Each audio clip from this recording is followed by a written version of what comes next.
My office, I have, quotes. And one of them is from Warren Buffett. He says, I'll tell you how to become rich and close the doors. Be fearful when others are greedy.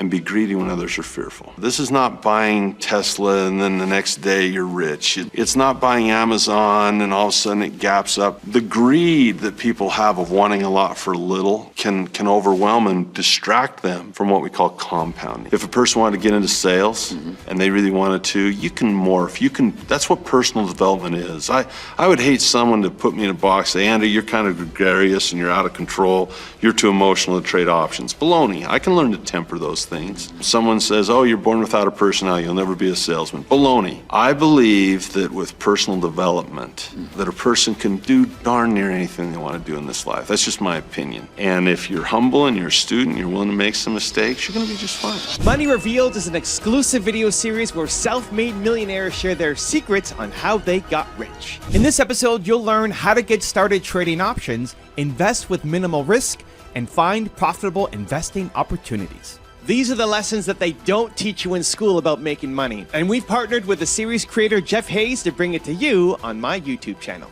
Enjoy. If you saw part one of my two-part interview with Andy Tanner, you got moved in a big way and saw what great opportunities there are today in the markets as they exist. In part two, we're going to now dive even deeper. Enjoy this interview. Andy, here we are again. We had part one of your interview, which really covered a lot of ground and I think set the stage for this second part of the interview. And this is to talk about options and options trading and maybe the considerations around this, especially in today's world. Some interesting things are happening and just full disclosure, you're like my go-to guru on this stuff. As a matter of fact, just to let people know, my son and I got on a Zoom call with you. You trained us on some things and walked us through varying aspects of understanding options and what's going on in volatility and those varying aspects. And I was fascinated by it, and I want to share this with people. So let's start with maybe the notion of trading options in today's market. What's going on, and is it crazy? Is it like crazy town right now, or how do you see it? Well, it would begin with understand what an option is to help answer that question. And I often use the term choice. What's another word for a choice that starts with an O? Option. Yeah. And so choices are nice to have. They can put you in a position of power. It's not a mandate, right? There's a freedom to an option. I don't have to do something, but I could do it if I wanted to, so I have a choice. And part of the problem with stocks is you have lots of risk because you have very little control. If I'm a flipper of a home, I suppose, I can use forced appreciation. I can say, well, we're going to renovate this, and we're going to fix the management, we're going to force appreciation, great. But when you buy a share of Apple, there's not much you can do. Right. And so what options do is they give us choices about when we can buy things and when we can sell things.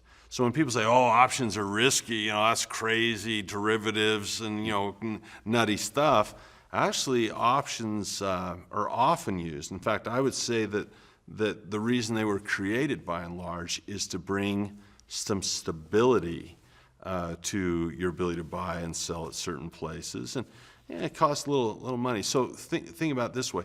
Insurance. Would it be a good time to have, right now we have California that's on fire. And I don't mean to be light or flippant about that because people are losing their homes. But there's part of me that thinks the real news story would be if California wasn't on fire. They're just always having this problem. Is it a good time to have insurance on your home in California? It's a good time to have fire insurance right now? You bet. So when you say, Andy, this environment right now we're in the stock markets, is this a good time to have options and choices? Yeah, I'd say it's a really good time, both as a buyer and a seller of options. So hopefully we can have time to talk about both and introduce both today. Well, you spoke, before we started rolling, you were talking about the volatility indexes. Yeah.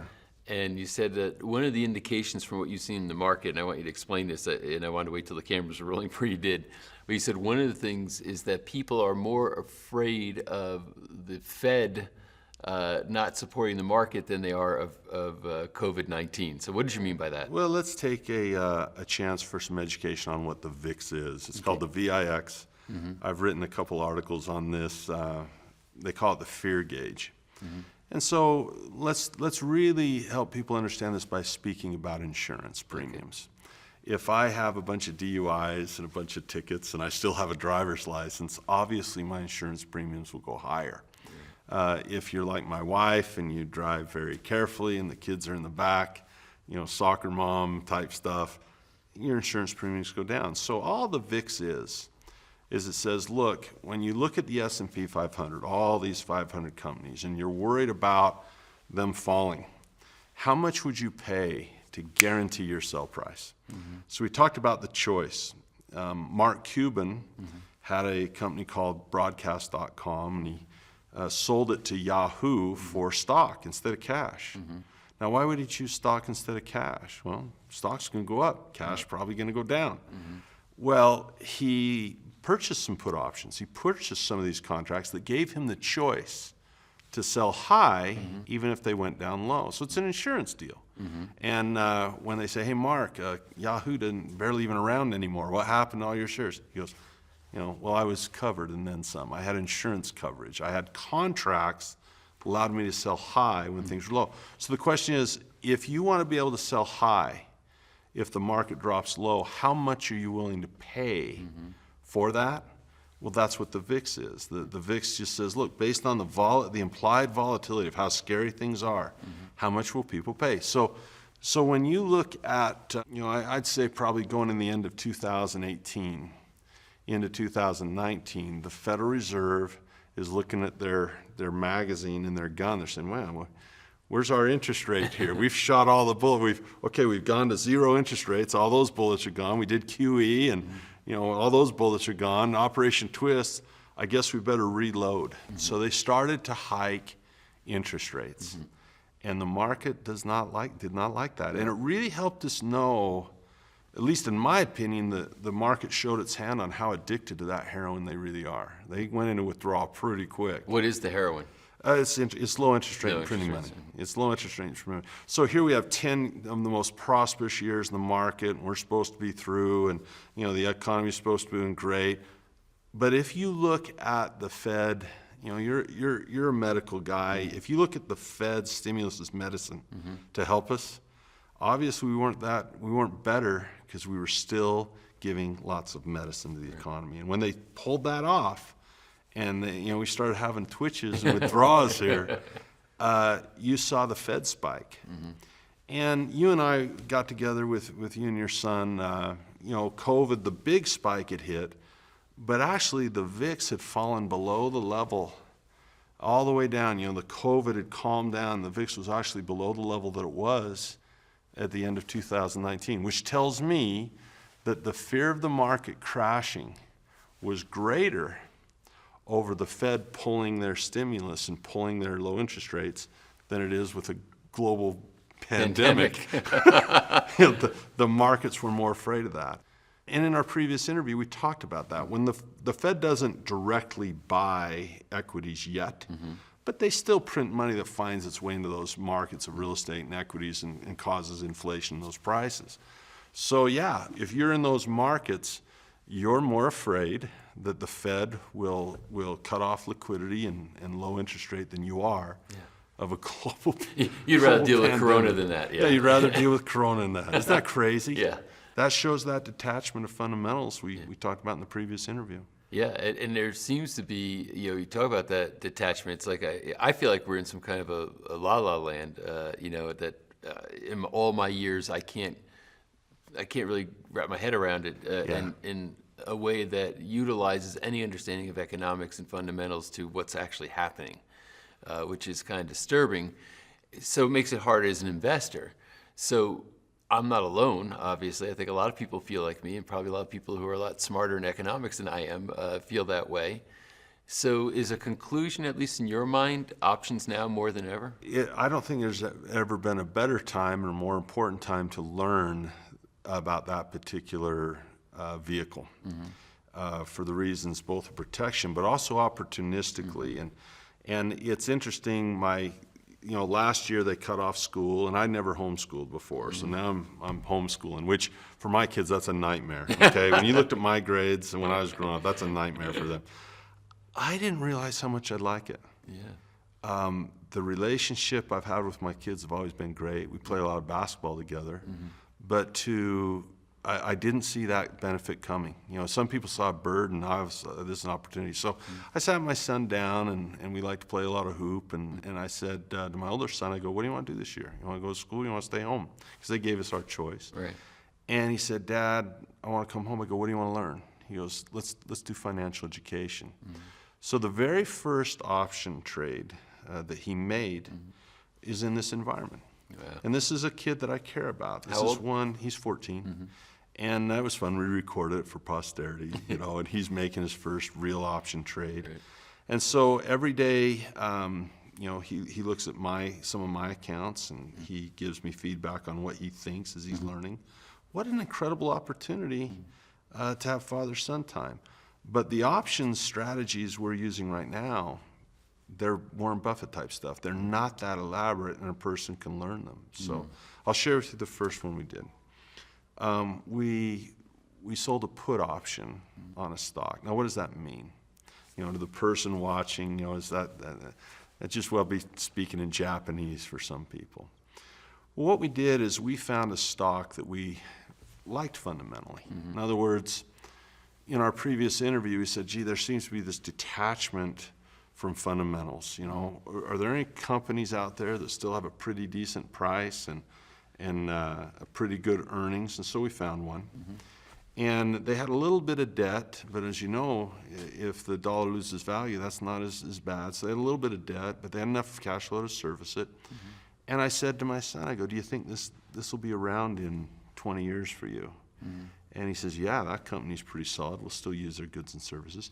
So I said, all right, what level would we like to buy it at? And we went down from price. I go, that would be a nice sale price. Use a little technical analysis, look at the chart. And, they're going to pay us about 12 to 15% per annum as a bonus, which would be about 1% a month, right?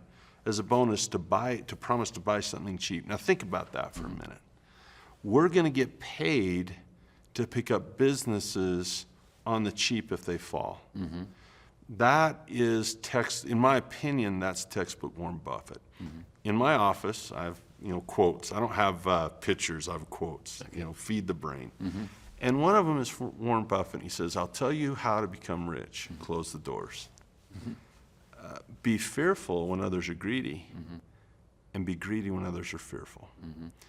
How'd you like to be Geico right now? Collecting premium. Think about that for a minute. If you're selling insurance, Patrick, what's your manufacturing costs? What's your raw material costs? What's your assembly? What's your packaging? What's your shipping? All you are as an insurance company is someone who makes promises. Right. Imagine a business right now in your life where you could get paid by making promises, and not only promises, but promises you'd like to keep. So this put my son in an interesting situation. If that stock stays high, he gets paid to watch it be high. He won't get to buy it, but his cash is earning a wonderful rate of return. And you can get into the, I was pretty conservative with him as the first one. You get into the 20s on this stuff. If it goes up, he gets paid on his cash. If it stays the same, he gets paid on his cash. If it goes down, he gets paid on his cash. If it goes down far enough, he gets paid on his cash, and he gets to buy on the cheap. This is exactly how Warren Buffett bought some of his railroads. It's exactly how Warren Buffett bought some of his Coca-Cola shares. As he says, what price do I want? I will insure other people, give them the option, give them the choice to sell me that stock at a price that I like. And that is one of the most basic options trades a person can learn their first time out. It's usually the first one I share with students at a Cash Flow Academy, because think about it. My son's risk is less than if he bought stock alone. So, but what's obviously it seems like, well, gosh, if that was so easy and worked so well, everybody'd be doing it. What's the potential downside? Like, in other words, how does somebody get hurt on a trade like that? That's a perfect question, because you'd think everyone would. Right. It's really not, it's not a hard answer at all. Let's say my son's stock was at 35 today. If he buys the stock, what's his risk?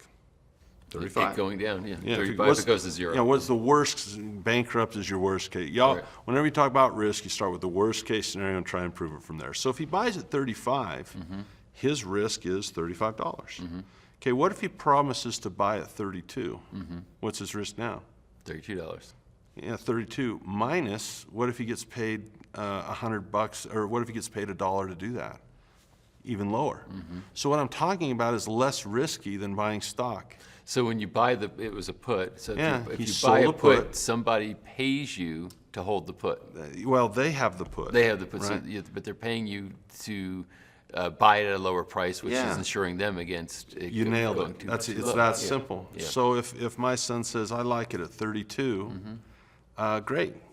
I'll get paid to buy at 32. Now, what if it doesn't get there? Well, what if he got paid $1 on that? You know, if your $32 in the bank was generating $1 every month, that'd be $12 at the end of the year, wouldn't it? Right. That's pretty good ROI on your cash. That's Right. going to beat inflation. Yep.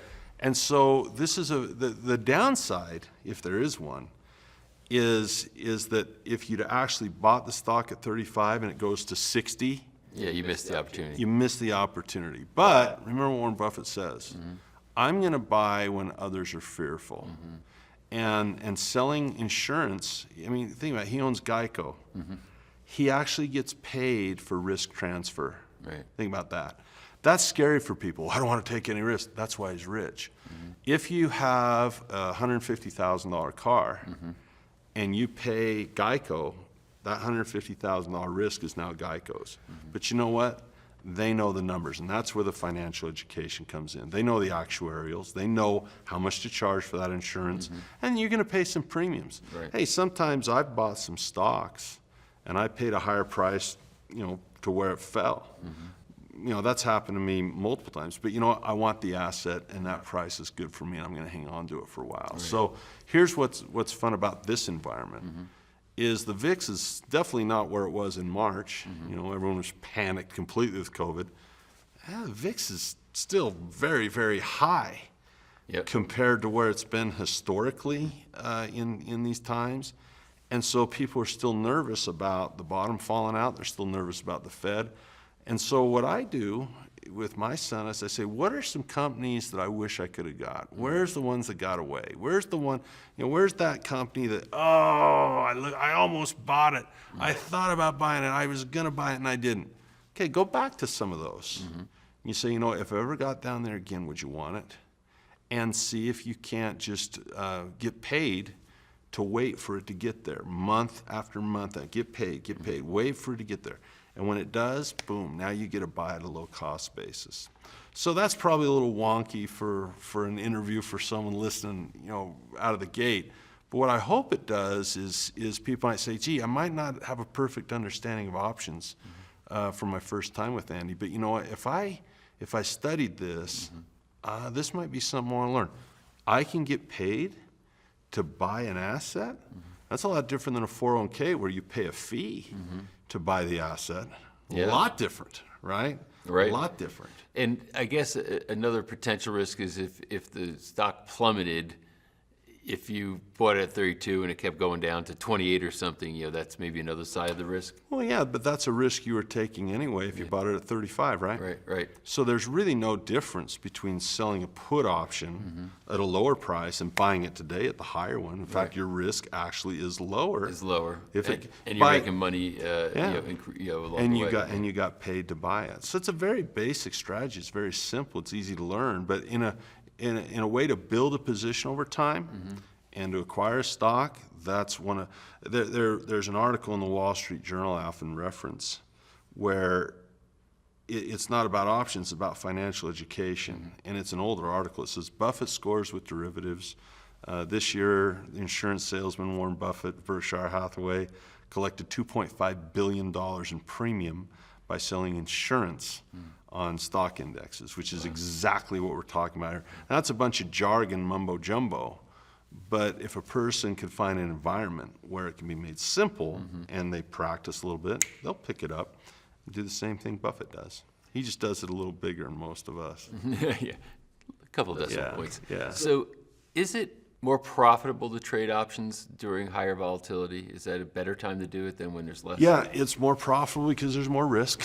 You know, obviously, you know, when I'm selling premium at a higher when the VIX is higher, that means I'm making commitments where it could really fall, you know, have the bottom fall out. That's where your, you know, education comes into. You know, I've always hated the advice culture on Wall Street. I've hated it because what people will do is they'll watch a program like this and they'll be craving the wrong thing. They'll be craving advice. And tell me what to do. Tell me what to do. You know, is that ambitious or is that lazy? You know, someone says, Andy, should I buy gold? If I say yes, didn't learn anything. Say no, didn't learn. Should I buy Bitcoin? Yes, didn't learn anything. No. So what education is learning to fish, not just asking for a fish. Right. And you know, Wall Street gets very, very rich on the advice culture because that's what you're paying for. Right. A guy like Warren Buffett doesn't ever touch Wall Street. He just buys his companies, and he often sells a put, gets paid to buy them. So that's just an example of one strategy. Flip it over. If I see a stock that I have and I say, boy, if it got here, I'd really love to sell it. I don't know if it'll get there, but I'd really love to sell it. I could sell an option to sell and get paid for a promise to sell. It may never get there. If it does, great. Which is called a call. Exactly right. So walk us through that. So in the same scenario where you have a $35 stock, instead of doing a put at 32. I'd sell it at 40. Give me a buck, you know, I'll sell it at 40, right? So walk through that, just like kind of slowly. So, okay, so now I'm going to say I'll buy it. So you're committing to sell it at 40. Yeah, let me use my son as an example. Okay. So we've sold this put, and it will expire in about 2 weeks. And one or two things will have happened. A, it will have gone down far enough that now he has an asset. Now he's got out of cash and he's got 100 shares of this stock. B, it didn't go down for him and he collects the premium. So either way, my son's going to be pretty happy, isn't he? Right. He's going to say, yeah, finally got my stock. Maybe buys it a little bit higher than it is, but he's happy to have it. Well, the moment he owns that stock, just as you can get paid to make promises to buy stocks that you want, you can also make promises to sell stocks you want.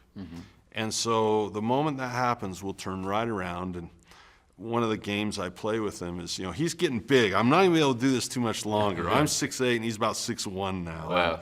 And so I'll hold the basketball in front of him, and I'll play this game, you know, where he can't, you know, where he can't get it. And that's a lot of what we learn how to do using some technical analysis and a couple of fancy standard deviations. But I basically will say, hey, you wanna buy my stock? You wanna buy my stock? And I'll just put it just to where if they get it, great. I sold at a huge profit. And if they don't, you know, next month maybe. So you can collect premium, and this is called time decay. Think of what a rental, to make this simple, think of what a rental agreement is. Well, you have the choice to stay in my house. If you want to live in your mom's house, that's fine, but you've got mine if you want to live in it. Right. And it's good for a month. Now, the price of the home could go up and down, but I'm going to collect rent because you have the choice to live in my house. Well, this is just the same. Look, I have some stock. Stock's not yours, but I'll give you the chance to buy it if it goes high enough. And these are not, this is not Tesla. This is not buying Tesla and then the next day you're rich. It's not buying Amazon and all of a sudden it gaps up. The greed that people have of wanting a lot for little can overwhelm and distract them from what we call compounding. And one of the most popular, and this is so conservative, this little idea of selling a call, saying, hey, I'll sell it if the price gets high enough that you entice me to sell. You can do that in an IRA. So this is not over leveraging. This is not, you know, going crazy. You have cash to cover the promises that you make to buy things, and you have stock to cover the promises you make to sell things. And that's probably the two most basic cash flow strategies.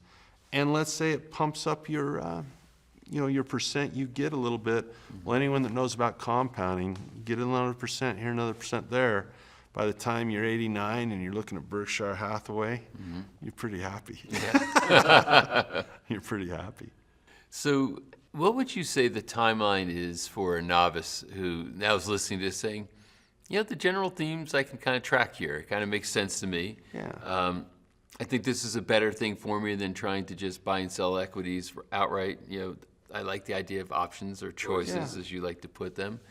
And I want to enter this arena, but I'm sure I don't even know what I don't know yet. Sure.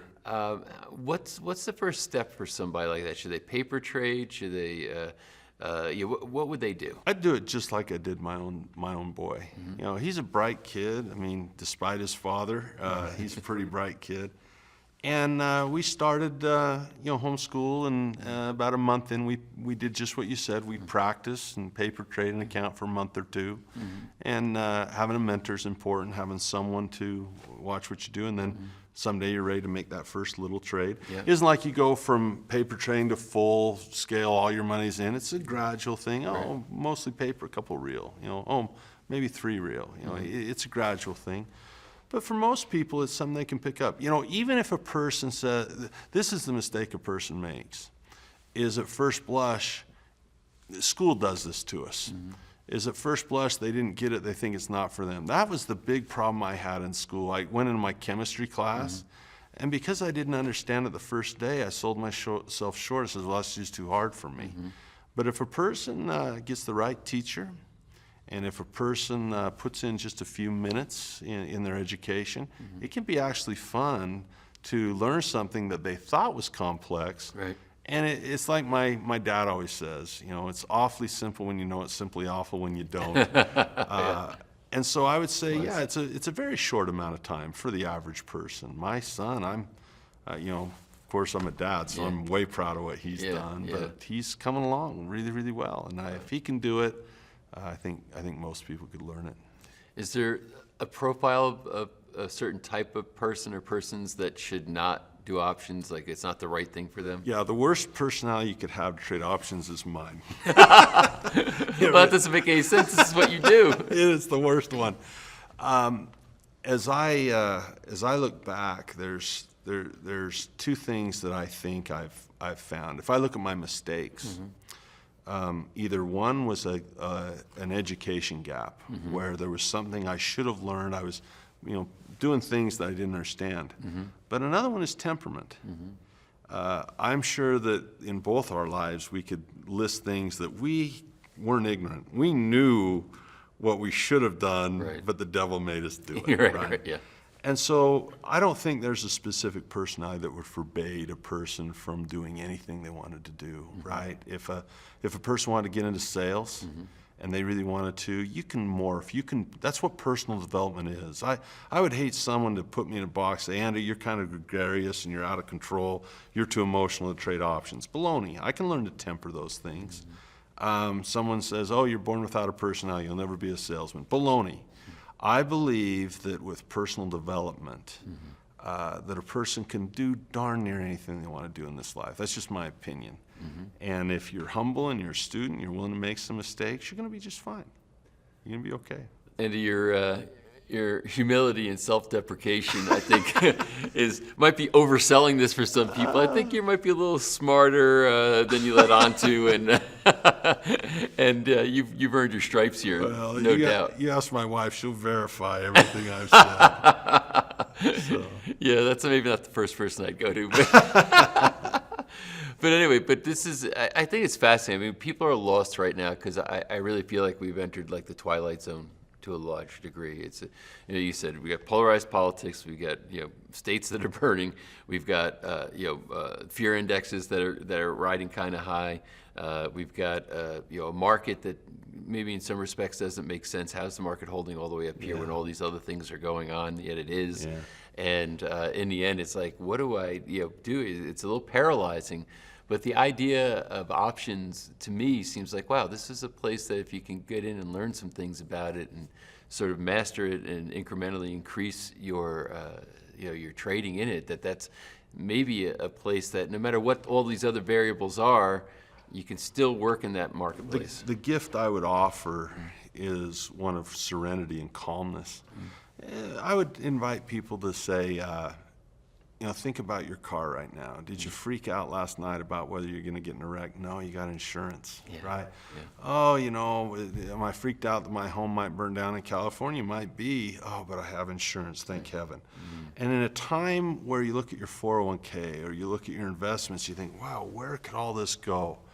To be able to spend a very small amount of money and to arrange your portfolio in such a way that you know an outcome, up, down, or sideways. You're locked in with insurance with just a little money to do that.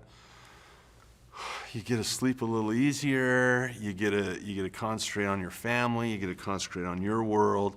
Let these politicians do what they want to do. They're always going to be fine. Let the world go along its merry way.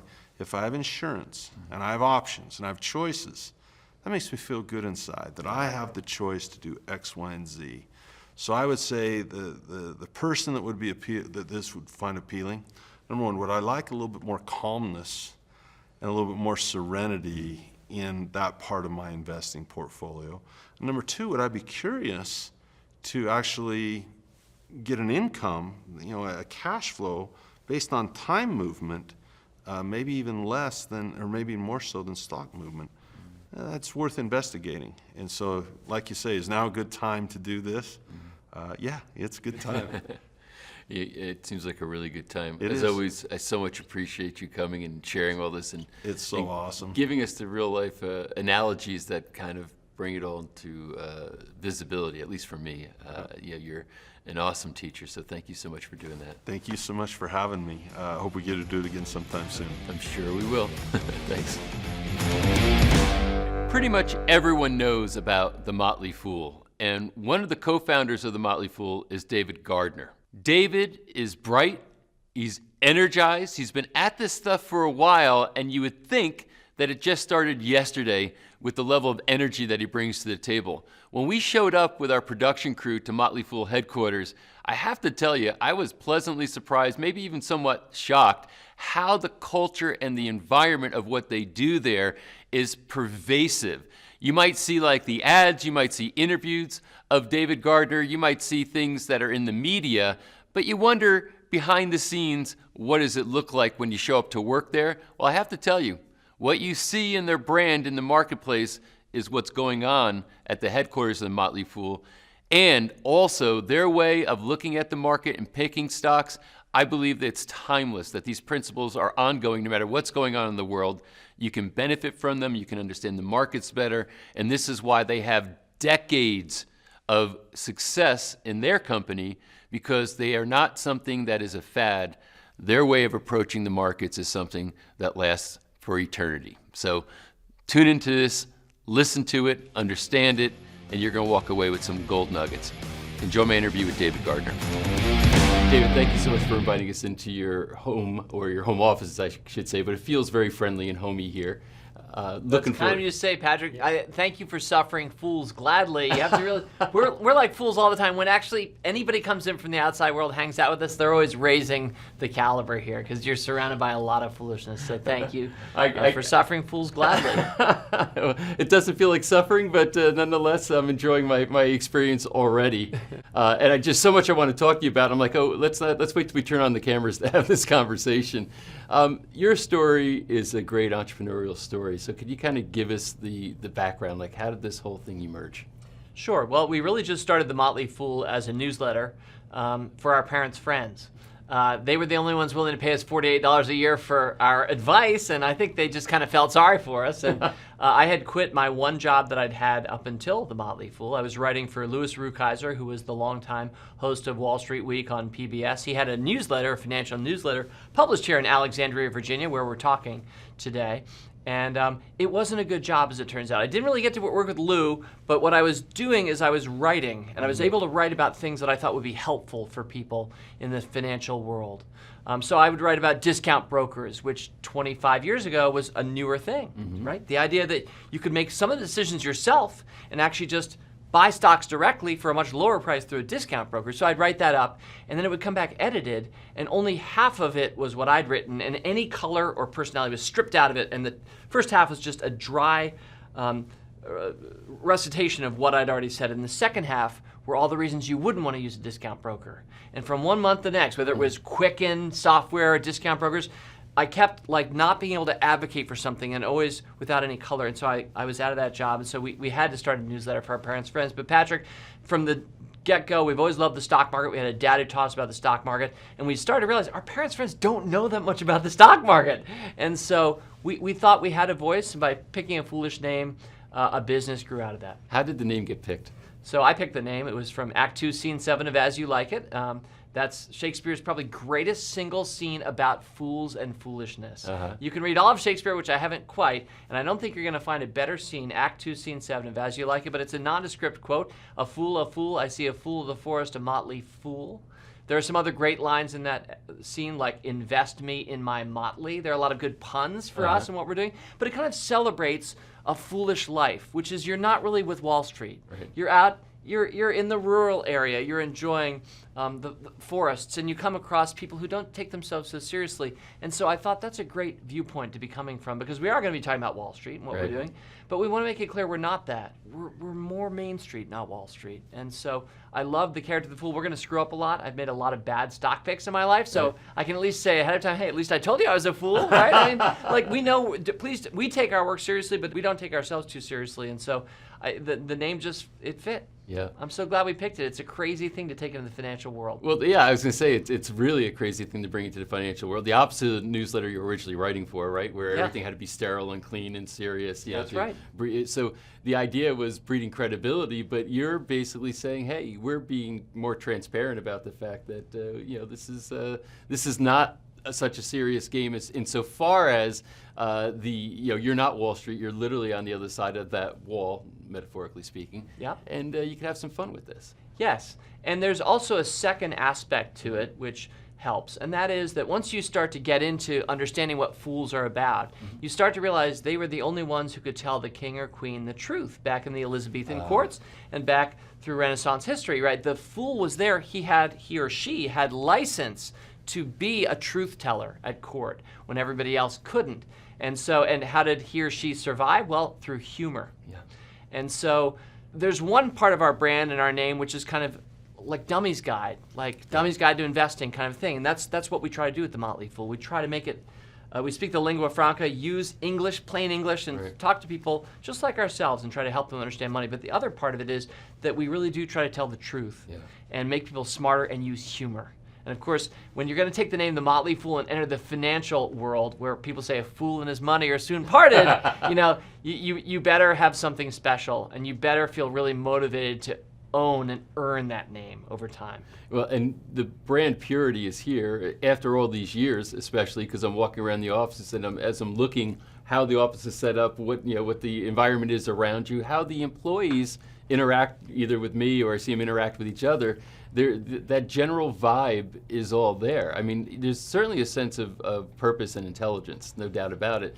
But there's this kind of just, we're having fun vibe going on. Yeah, and it's something that you can't just make happen overnight. I mean, you really have to, any culture is built, whether we're talking about civilizations of the last hundreds of years, or we're talking about a corporate culture, or at a university. A lot of us can look back to our colleges and remember something unique that felt cultural. But I think, especially here at The Fool, we've just kind of hired who you hire, who you fire, who you promote, the cliche runs. That says a lot about your culture. That is your culture. Right. So we started by just hiring our friends from college. They're the only ones we could afford to hire initially. We couldn't take out wanted ads in the Washington Post, which is how you hired 25 years ago.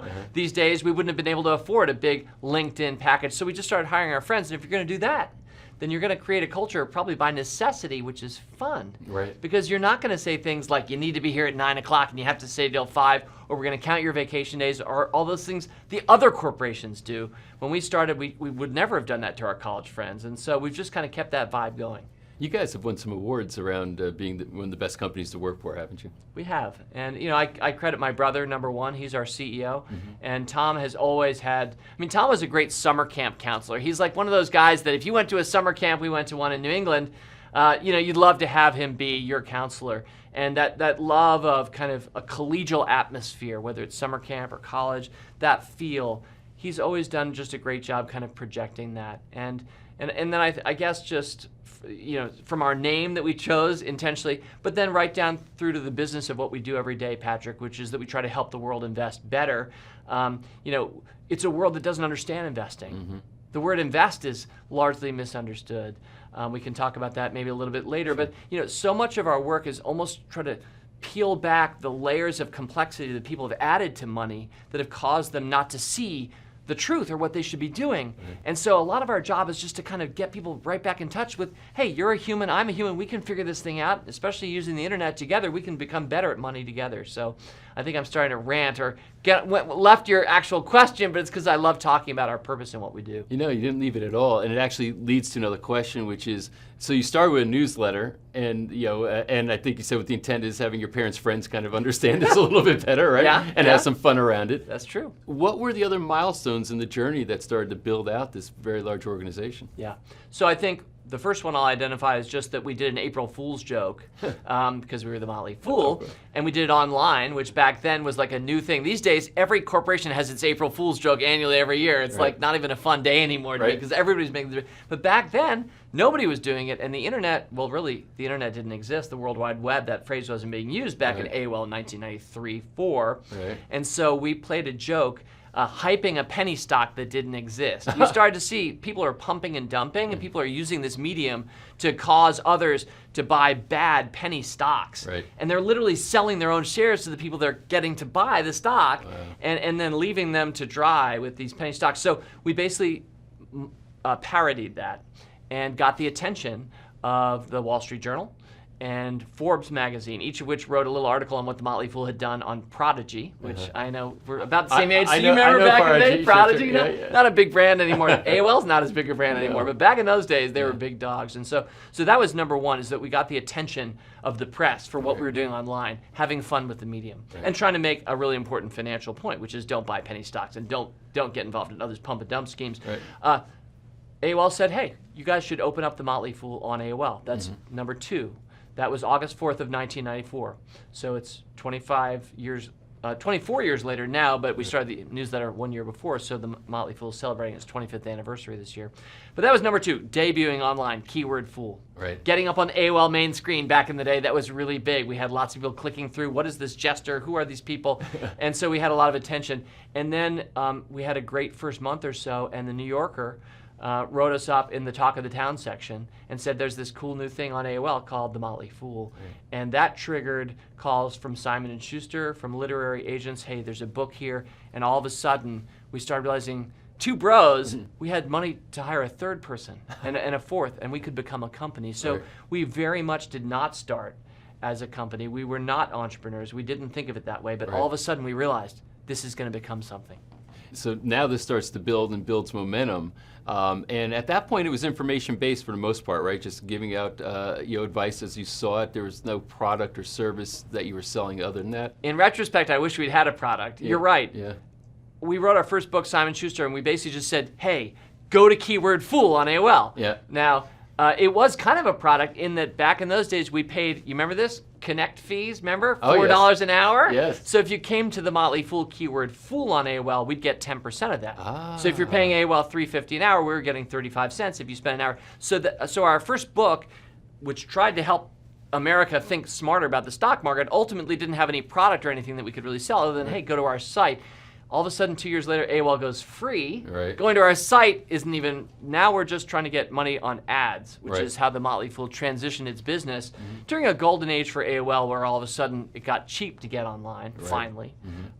But we ended up in really bad trouble after 2001, which was such a horrible year for our nation, for the stock market, which closed a few days, some buildings fell. It was just a horrible year. So we had a lot of layoffs, and we had to shift our business model. And we went from an ad-free, free ad-supported site to a subscription-based business, which is how we'd started 7 years before for our parents' friends. And Interesting. now 25 years later, that's how we butter our bread. We're a subscription business. I'm reading from your energy and enthusiasm. This is still as fun today or more fun than it ever has been after 25 years? It is more fun today than it ever has been. I mean, there are pleasures that I'll never get back. For example, the very first time the Wall Street Journal ever printed the phrase "the Motley Fool" seriously, I mean, I was on the floor. I was like, to think that it was a newsletter for our parents' friends, people, and we called it the Motley Fool. And look, they've just legitimized this. It's the Motley Fool. It says that, so I can never get that back, right? Other experiences like that.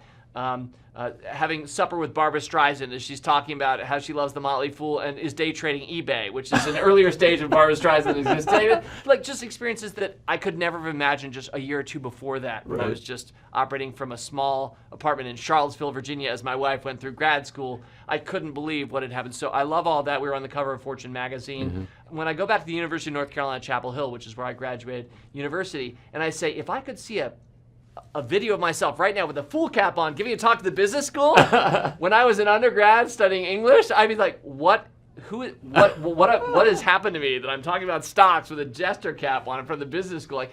So I can never get those moments back. But the truth is that we're operating at just a larger base today and reaching more people, and now globally, we just have more capabilities, more possibilities, and that's what's most fun. So I can say, I sure hope Tom's having more fun than he ever has before. I am. I think many of our employees are. I'll never speak for anybody but myself, but I'm having a lot of fun, and I think our members are too. And when the stock market's as strong as it has been, you can imagine that that's going to be fun too for our business, always will be. Sure. I noticed many of the conference rooms around here have people's names on it. Right now we're in the Mackey room for John Mackey, who, the Whole Foods CEO and co-founder. I see Bezos across the way here. What's the theme here?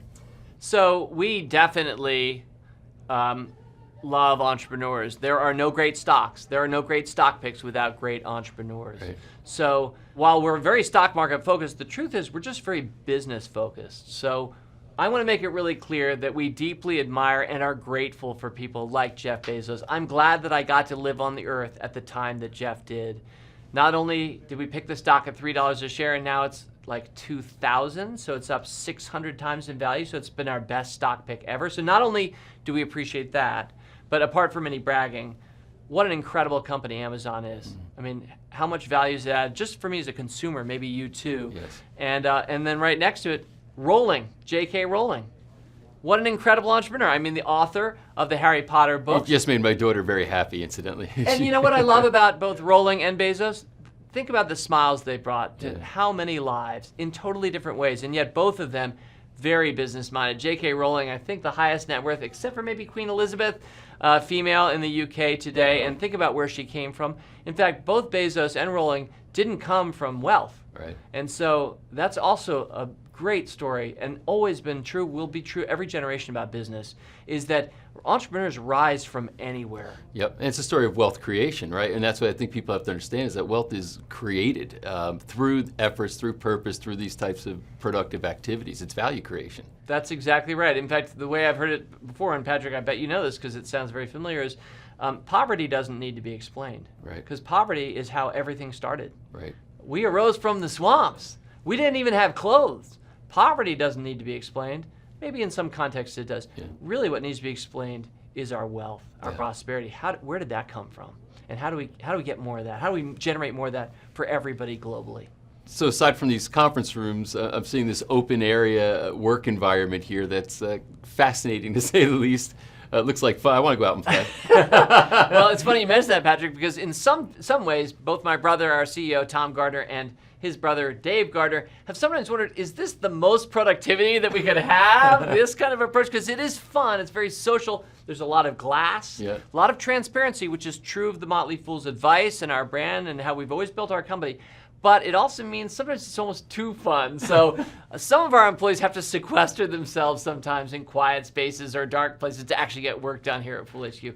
I don't come in every day of the week now these days at the Fool, but when I do, I'm here for meetings. I stack my meetings wall to wall across the day. if I actually needed to be picking my stocks or do other things, I might need to find some quiet spaces outside of Full HQ. Anyway, it is a lot of fun and we love it. Now, you earlier alluded to saying people don't understand what the term invest means. So can we circle back to that and tell me what you mean by that statement? Yeah, so the word invest comes from the Latin investere. And I never did take Latin, but I do love etymologies. I do love seeing where our language comes from. So the word investere in Latin means to put on the clothes of, to wear the clothes of. So a word like priestly vestments, that's from the same root investere. So to wear the clothes of. And I love that visual for trying to teach others truly how to invest. Because I think it's a lot closer. We're about to hit the NFL football time of year. So if you're a fan, you go to the games, people are wearing the jerseys of the teams, or hockey. Happens especially in hockey and football. So not as much baseball. Anyway, people are wearing the clothes. And that's the way we think you should be with your money when you're investing in great companies. Right. You should love what the company does. You should see something of yourself in it. You should be patient. When your team has a losing streak, you shouldn't sell. And you shouldn't be right away thinking, now that I've bought this stock, when do I sell? Right. You should basically be making a lifetime of it as a fan of capitalism and of the companies that you're invested in. So that's where the word invest comes from, to put on the clothes of. And we live in a world where the average mutual fund today turns over 70 to 100% of itself over the course of a year. So the average managed mutual fund today, whatever the managers start with January 1st, those stocks are typically gone by the end of that same year. And while that might work for the institutions, although I don't think it's a great approach for institutions, it certainly shouldn't be done by individuals. We have an incredible advantage by showing patience and by putting on those clothes.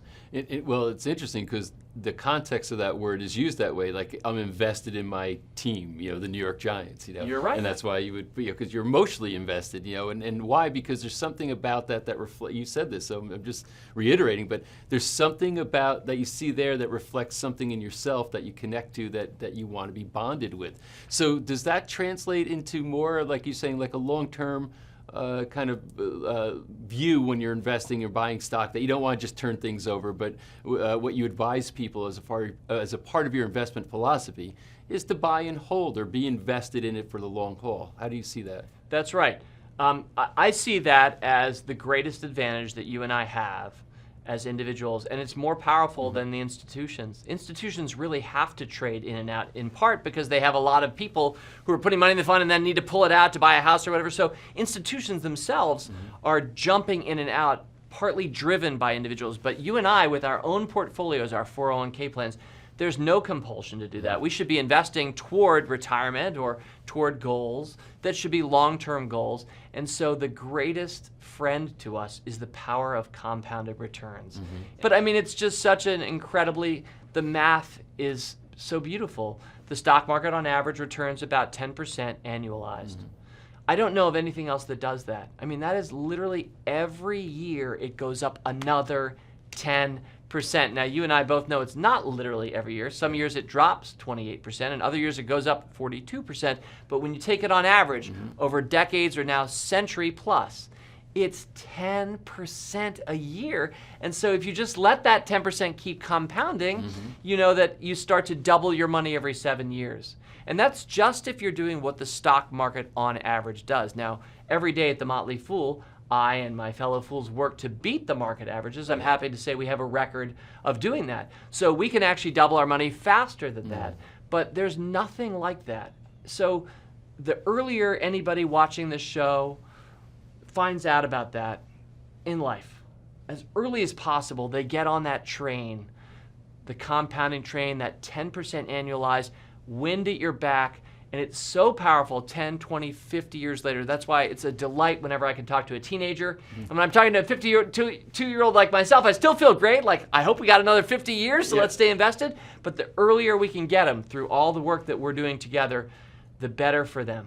So it's obvious for the younger person saying, hey, there's a lot of road in front of you, and it'd be good to take advantage of this now. But let's say you're the 50-something, as you characterize it, professional. You've made a good living, over time, but you've never understood investment, never understood, you only understood how to create, revenue based on the business that you're in. What advice would you have for them? Say, I'm in my 50s now. How do I jump into this? Yeah, so number one, a lot of what you learn from your professional life can and should be applied to your investing life.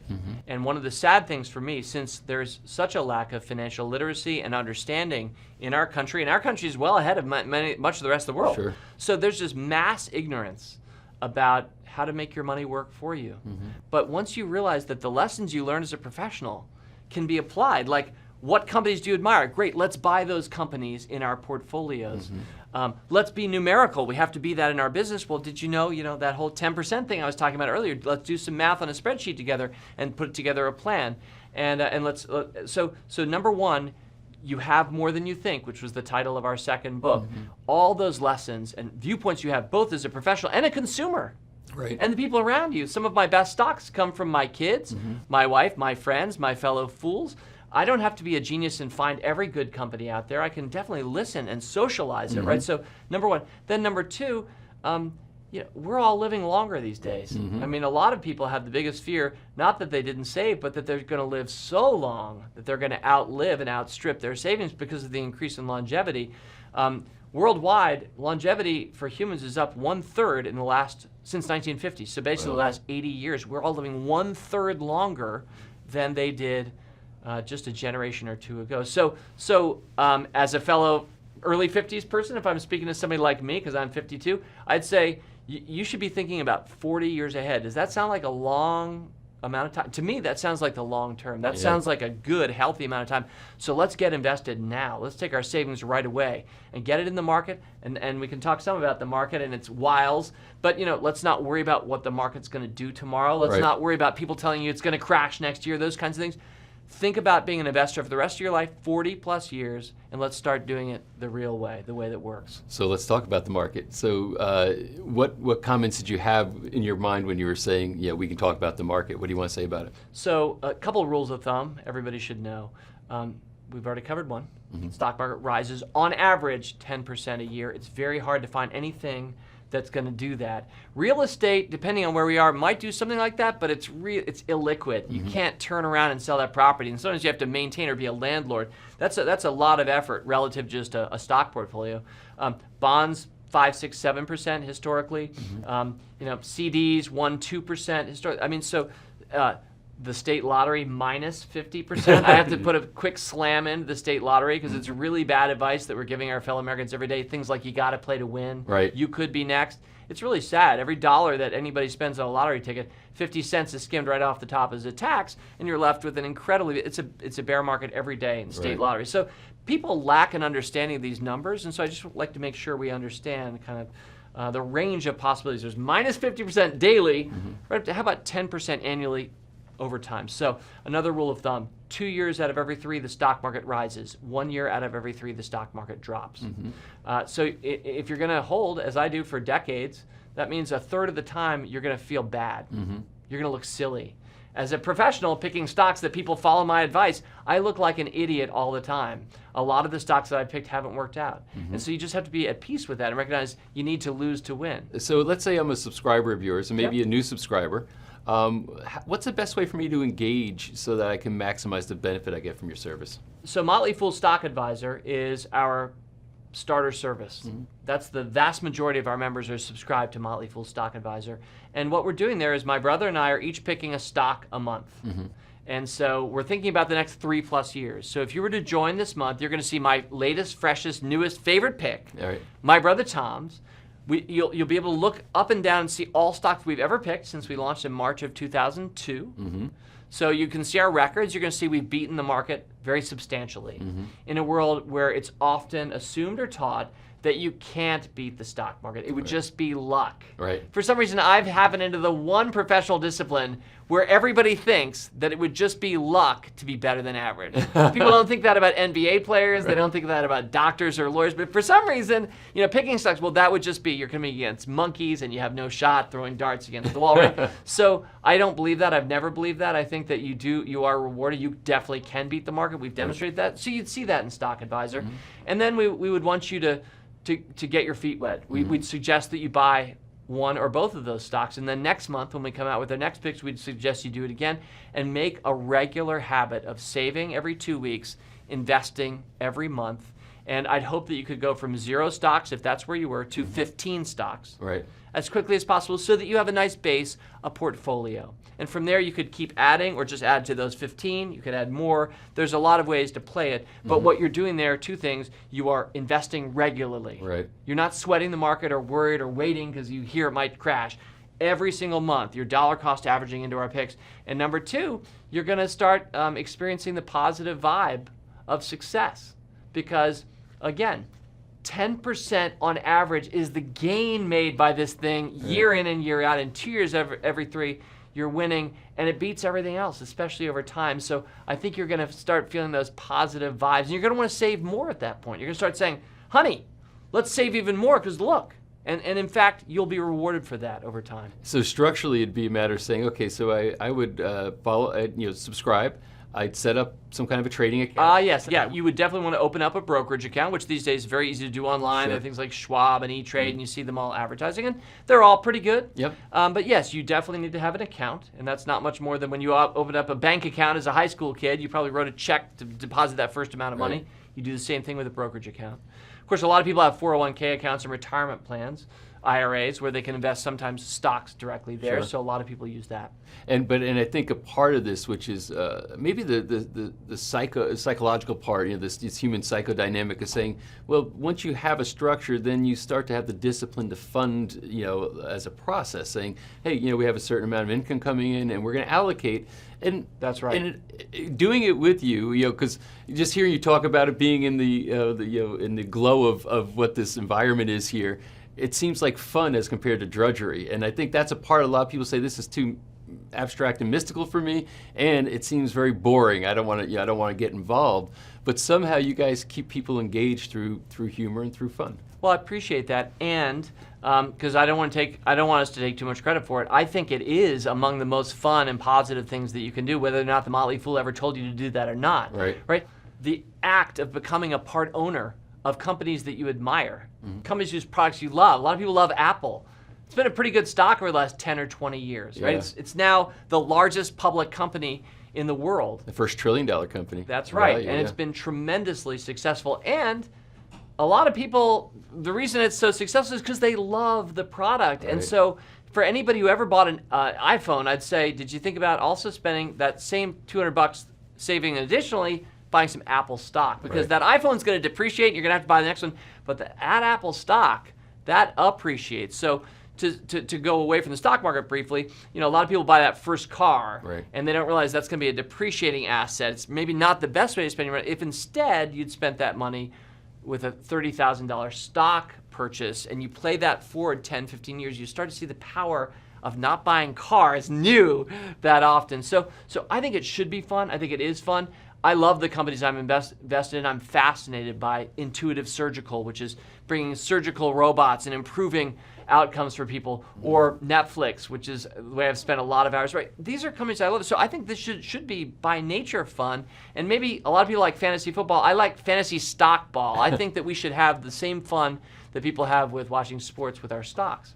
And it's interesting. It's so often over the years, my mother had when we were having to have traffic directed to go into a Whole Foods, when it first came out in our town, she's like, you ought to go buy that stock, Home Depot, you ought to buy it, because she just sees crowds. And back then, of course, I was smarter. I went and I looked and I said, well, it looks like all the growth is priced in already, blah, blah, blah. That's when Whole Foods was up like 20 or something, And so my mom actually was a much better stock picker than I was. I appreciate that. But I think that's the point, is what you're saying, is that if you're a consumer of something that you have a passion about, that's probably a good stock to be in, given some other considerations, but that's one way to look at it. Absolutely. In fact, that's the truest way of looking at it. The reason that the stock market exists is so that people like you and me can take part ownership in the companies themselves.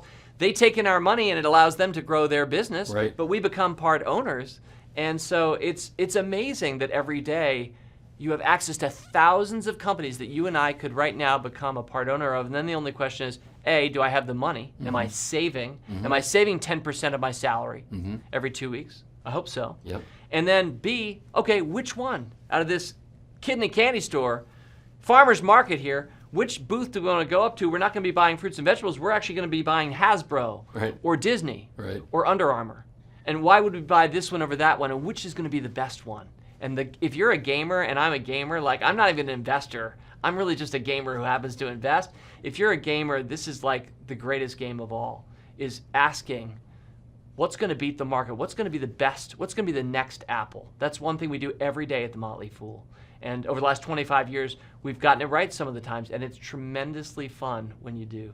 So what are conversations like around here? Because I'm sure you have a team of people that are looking at different things, and you probably get together and say, okay, let's have a conversation. What do you think? What do you think? What do you think? And people kind of share their passions or their ideas as far as what stocks. What's your process like? Yeah, well, and that is true of what happens here at Fool HQ, especially among our analysts. That's their professional calling. Right.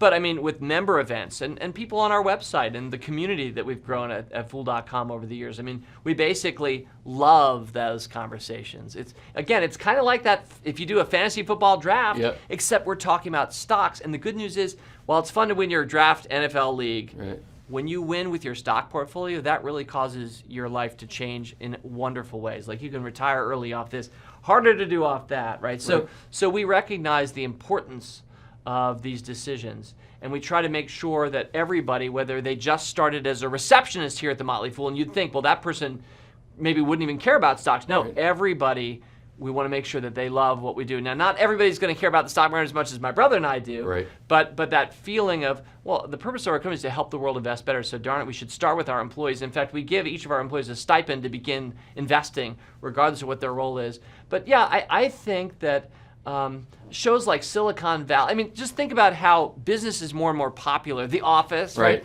Like these are entering our narrative, our stories as storytellers. Like these things that were kludgy stock market conversations 30 years ago. So I think being interested in where the world's headed, and it's being shaped by for-profit corporations globally, in my opinion, most strongly of all. You're talking about the future as much as you are some wonky thing like the stock market. Right, and it seems to me like you're giving people a new lens to look through when they're viewing the market, like just to have a different experience in what they're seeing. What do you see moving forward as far as Motley Fool and what impact it might have on the world, let's say in the next 10 years? What do you want to see happen? Well, I would love for everybody to be invested, and for that to happen, everybody needs to save. Mm-hmm. And we've tried various things over the course of time at Fool.com. Our book, You Have More Than You Think. We've written to the people who don't have money yet and who can invest in the stock market, shouldn't. They have credit card debt, got to get rid of that. A lot of student debt these days. We've tried to speak to these and help people there. But the future that I hope that we're helping create is one where everyone's a saver, because everyone truly can be. And then they're using that savings in a way that they enjoy. Not everybody is going to want to invest directly in stocks. We know that. So they can go for index funds or have friends do it for them. But in particular, we're creating a world where the people who do want to make a choice, it doesn't have to be all of your money, but buy your first stock. They start to see the fun and participate in capitalism.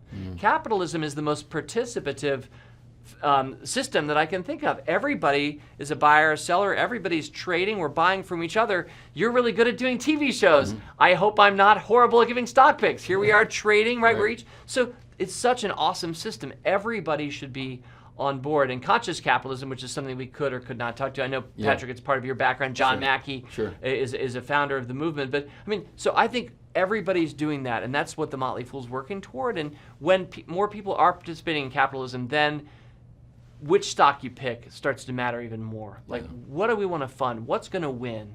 What's going to lose? Let's make sure that we're betting on the right horses and that we feel in touch with the purposes of the companies.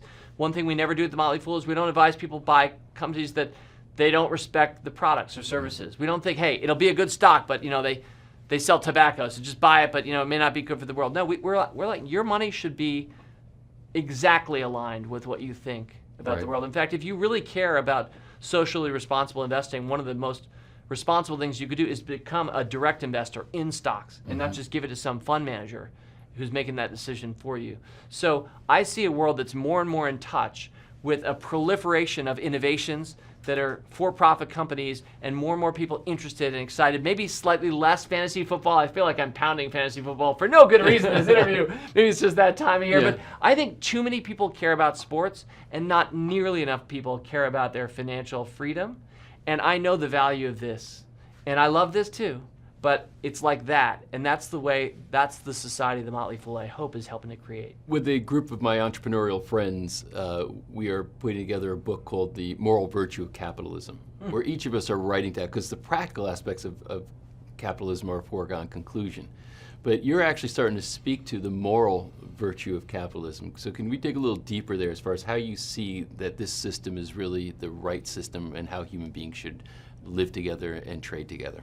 Well, it's the story of humanity. In fact, a wonderful book called The Rational Optimist by Matt Ridley, he talks about how what makes us unique as a species is we trade. We trade goods, we trade ideas, we trade experiences, we trade across cultures.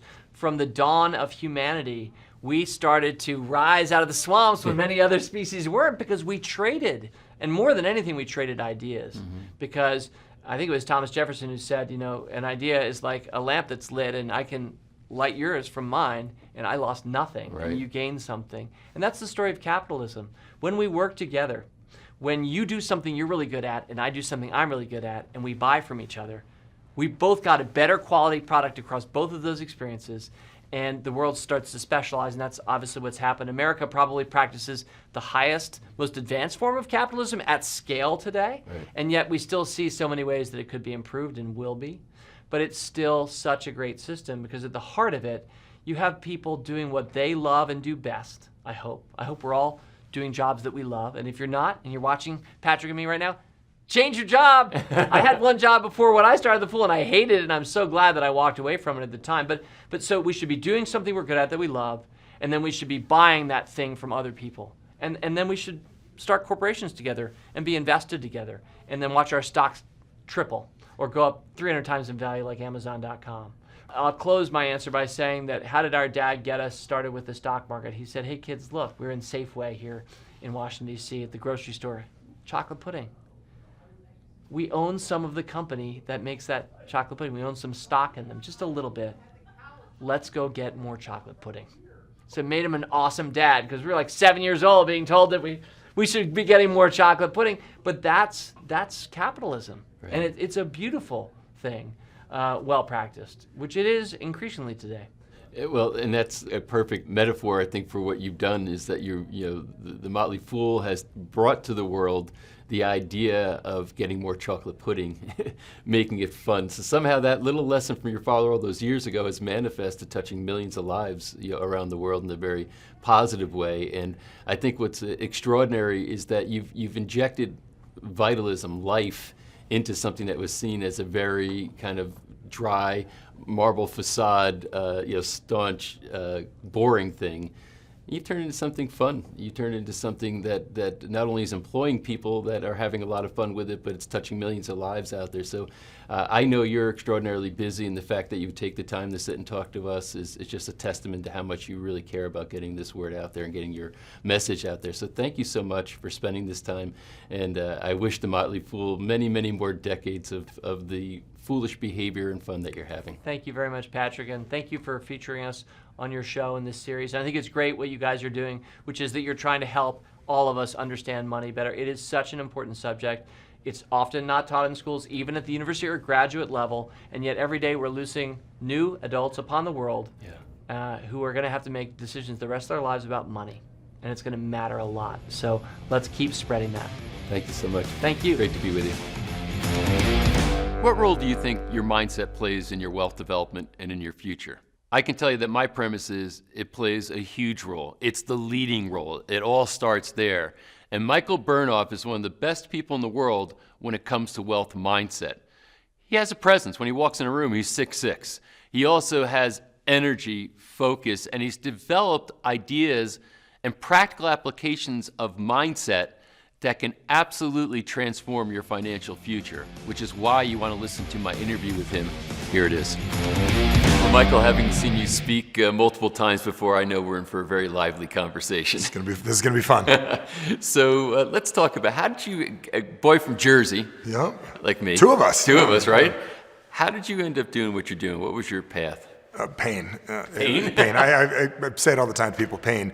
I went into business for myself, and I thought it would be easy. I had a couple of great parents that, mom's a teacher, dad's an engineer, and that, They said that everybody that did well had a business. Nobody showed me how to do it. So I went into business with their whole attitude of, work hard, be a good person, and failed miserably at it right off the bat. So when I Did you go to college? Yeah, I went to college. Yeah. I went to college. But in college, this is crazy. So I had a guy introduce me to direct sales and network marketing at 17 years old. I got started as an entrepreneur right in college. One of the guys that actually founded Under Armour is the guy that introduced me. I didn't realize it until years later. This guy, last name was Wood. One of the founders of Under Armour introduced me to a direct sales company, and I was hustling stuff. I knew how to talk. I knew the shtick. I could get people to do things, but I didn't really have the long-term stick in what I was doing. So then you got out of college, you went into your own business, failed miserably? I was almost not going to finish school. Someone gave me Rich Dad Poor Dad book, and literally looked at it, and they're like, entrepreneur, it was really for me. So it was like 1 semester left, ADD, have my own little business on the side, still failing miserably at it, but wanting to figure out how to do it. And I had to force myself to finish school. But when I finished, I never really went to work for anybody else. It was one of those things. I've always said I wanted to figure it out. So it was a teacher in college that changed my life. I remember I failed out of Arizona State for a semester. Did a good job. Went for, it took me 5.5 years to get out. And at Mesa Community College, I took an interesting sales class. See, couldn't get into business school at ASU. Never got in. I graduated with a communications degree. But one of the teachers handed me a book, a list of books. You could read anything from The Wealth of Nations to this, and one was How to Win Friends and Influence People. And literally got the book. I'm a single guy. How to Win Friends, Influence People. I'm 19 years old, and that book opened myself up to the idea of you can actually learn yourself better. I had no idea that. I thought I was stuck with what I had in life. I thought I'd work hard, and that book taught me the biggest shortcut in the world, that you can learn from others how to get what you want. Wow. So where'd that lead you then? So you're failing into business. Failing in business. Had a couple of businesses didn't work out. And then when I found personal development, when I found the ability to work on myself, to understand the problem was up here, that the reason I wasn't making the money I wanted, the reason I wasn't getting ahead the way I wanted was sitting up here in my head. It was one little meeting that I was at in California. There was a gentleman named Tom, and he was a pet safety guy of all things. And he walked up to me and he goes, "That was a great presentation." I'm like, "Actually, it was a sales pitch because you guess didn't work well because nobody bought anything." He goes, "You got a great presence. Have you ever heard of neuro-linguistic programming?"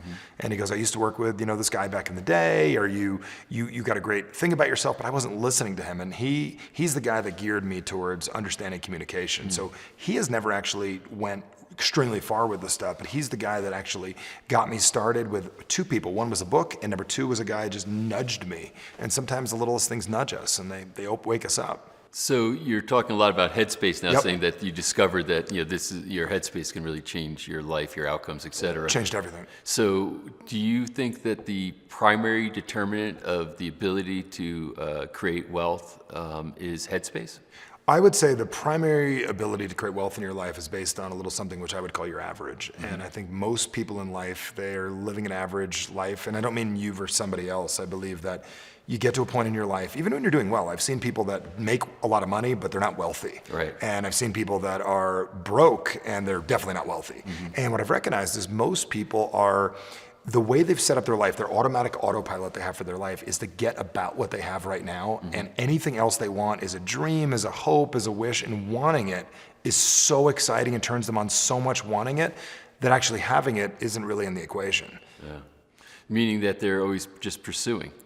The pursuing and the idea of wanting it isn't part of their current identity. Wanting it's part of their current identity. Actually having it, getting over the wall, to literally get from where you are to where you want to go is people's biggest challenge. And it's the mind, it's our actions, it's our attitude, but most people aren't aligned to be able to actually do that. So how do they get aligned? So somebody's watching and saying, Yep. You know what? I'm where you were. Yep. I'm struggling. I'm failing miserably, but I feel like I want to be an entrepreneur. I want to create good income or wealth. But I find these blocks. How do I clear them out? How do I get my head straight? There's a few things to work on. I figure if you're going to be put in a box, you might as well have a metaphor of what that box really is. So for me, I always think the box is the I'll never go back there again box. And I think the reason this thing typically gets created, it's a really good idea at first. You finally make a little extra money, you get out of a relationship you shouldn't be in, and you say, I'll never do that again. Right. I believe people build our wall of what we want a little too far out instead of recognizing that we need to get where it is we need to go. But this is where the biggest challenge comes in for most people. It's in our identity. It's how you see you that is the biggest challenge. So number one is to really change what your identity is and how you see you and how you perceive what it is you're doing. I think most people are wanting to do that. And I know the whole law of attraction and just wish it's going to be there. That's cute and all. But to actually get yourself to be a person that does it, there's a few things you have to change. And one of those is to accept that you actually have people in your life right now that cheer you on for being who you are. The biggest thing I'd say is one very simple word. Most people getting what they want is negotiable.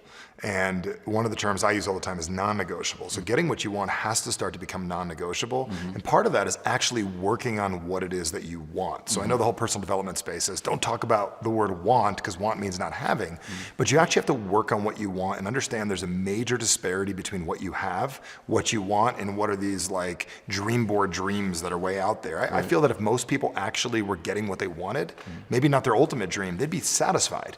So what we need to do is to enhance our identity of how we see ourselves and start getting pieces of what we're looking for in our lives. So does this tie into the idea of what's your average? That's the whole average, yeah. That's my whole average thing. I mean, that's the whole average sucks. I mean, that's the point of everything. And I wear my shirts all the time. I'd say the average sucks, and people look at me like, they look at me and they say, so you're telling me like, you're right, average sucks. I'm better than them. It has nothing to do with me versus you. It's you versus your average. Like, so the question is for most people, like when someone says, Michael, like how tall am I? And I'm 6'6". And years ago, a buddy poked me. He goes, how tall are you? I go, I'm 6'6". He goes, you really just start to act like it. And he goes, most people really act about 5'6", and they're maybe 5'10", or they act 5'1", and the reason is we're only playing a piece of ourselves and we're getting away with it. And the reason is we're comfortable with where we're at. So by raising what your average is, like most people's income is about the same every year. They get about the same amount of money, and what's fascinating is anyone watching doesn't have to work as hard as they are. They'll wind up in the same place anyways. You could sit on your ass for 9 months of the year. In the last 90 days of the year, your gears will kick in, you'll start to do it, you'll get super excited about it because that's who you are. You're the person that actually does that thing, earns that amount of money. To get the amount of money you want means you're gonna have to learn to change your average. And part of that is really starting to create new non-negotiables for yourself, starting to put things in your life and make them necessary for you to do. Give me an example, like some non-negotiables that somebody might change. My income sounds like one, saying, I'm used to making $100,000 a year, and I find a way no matter what, whether I lose a job, I'm in a business, ups and downs of the economy, I still find a way to get to that 100,000. And you're right, I think people do somehow migrate to an expectation that they have consciously or unconsciously. So how conscious is somebody's average versus unconscious averages? I don't think anybody really thinks about it. People weigh about the same amount of weight every year, or within the course of 5 years or 10 years. Everything averages out. It's fascinating. You have just about the same amount of fights every year. It's based on what your conversations are, what you're doing. So to answer the question and keep it simple, just give an example. Like, let's just say we got cameras around. Let's say somebody's watching this and says, I always wanted to be a photographer. I got a job. I work at a company. I make decent money. Well, you got a dream of being a photographer. You don't have a camera. You don't have any clients. You have nothing. One of the things we need to learn is how to jump over the metaphoric wall, to go to the other side and start actually doing what it is you want to be doing. Years ago, I had a guy that worked at Motorola, give it an example, and he came to one of our events, and he said, Michael, I want to start to be a photographer one day. And I'm like, you got a great income. I said, do you own any equipment? He goes, no, I don't own any equipment. So I said, why don't you go do that? So he jumps over the wall, buys equipment. Now he's a guy that actually owns a camera. And then one day he says, hey, I want to shoot a birthday party, make $100 shooting a kid's clown party. So he jumps over the wall, shoots a clown party. It's non-negotiable. Eventually, unfortunately, this guy got laid off. The economy went down. Motorola laid off a bunch of people. The guy now is forced to actually have to make this work. So now he's doing parties and weddings and bar mitzvahs and everything, and he's working on it, and he started to make it non-negotiable for ourselves. We need to work on what it is that we want and stop dreaming about it. And we have to be willing to do the little teeny things along the way. So when I think of wealth creation for most people, I think the relationship with money is part of their challenge, and the relationship with their average. I mean, I told a guy once, I said, you're not gonna save your way rich, but if you start respecting money, like the fact that you avoid Starbucks, it's $7 a drink. Here you are wanting money, but you're going there 3 times a day. I had a limo driver. He wants to go see his dad over in Africa, right, for the summer. I said, where do you spend your money? You're not able to go. And he goes, well, I goes to Starbucks. He goes 3 times a day, plus the pound cake, spending $50 a day going to Starbucks, this guy. I said, why don't you just transfer $20? It's changing. This is going to get you rich. But transferring $20 from your checking account to your savings account. That's all I'm going to ask you to do. Make the transfer every single day. Just have it automatic that it does automatically. So on a savings basis, it changes his average, right? It changes his average. He comes to me a couple months later, he goes, Michael, I have $1,600. I said, it's not going to change everything, but it changed your relationship with money. You're actually starting to respect it. And most people don't have really respect for money. They don't have a great relationship with it. They don't understand it. They don't know where it comes from. It's not important to them. Right. Most people that aren't doing well financially, they have 0 books in their house on wealth. They have 0 friends that are making the amount of money they want to make. And they're not surrounding themselves with an appropriate relationship when it comes to money. So those are, I think, 2 important dimensions. One is, like you said, what are you reading? Meaning, what are you feeding your mind? Yep. And then 2, who are you surrounding yourself with? Huge. So can you speak a little bit more about each of those? Yeah, I mean, what you're reading, I mean, that's the thing. I mean, I remember Jim Rohn was one of my earliest mentors 8 years ago when he was alive. He was like I had my dad, and then that was like my business dad. Right. And he would teach me everything about money, and he said, you actually are living the life that you're choosing right now. And I realized I had no money, and he said that's your choice, and that's what you're doing. And a lot of times that's a hard pill to swallow. So Did you resent that at first? I hated it. Okay, Couldn't stand it. Yeah, because if somebody's watching us right now, like and that. we're saying to them, you don't want to be rich, you don't want money, and they're like, what are you talking about? It's so how did you receive that, and when did you finally realize he was right? I get it now.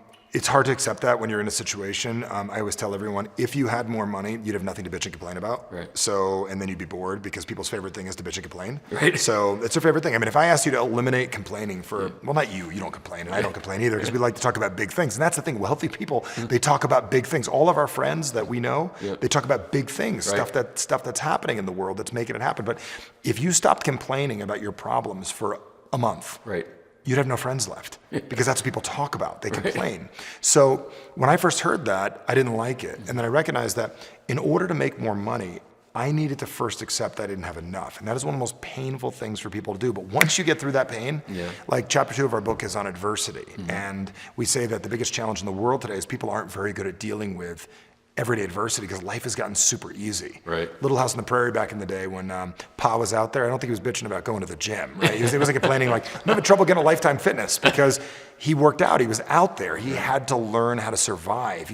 People who don't have adversity, life's easy. Kids are getting food delivered to the house. They're getting delivered to their school these days. Right. So life has gotten real easy. So is marketers' ability to take our money. So it's very hard to get ahead. So we've got a lot of info against us. So we need to empower ourselves better. So backtrack to what I was saying a minute ago about what Jim originally said, that you're living the life that you're choosing to live. It was hard to hear, but he also said, how many books do you have on being wealthy?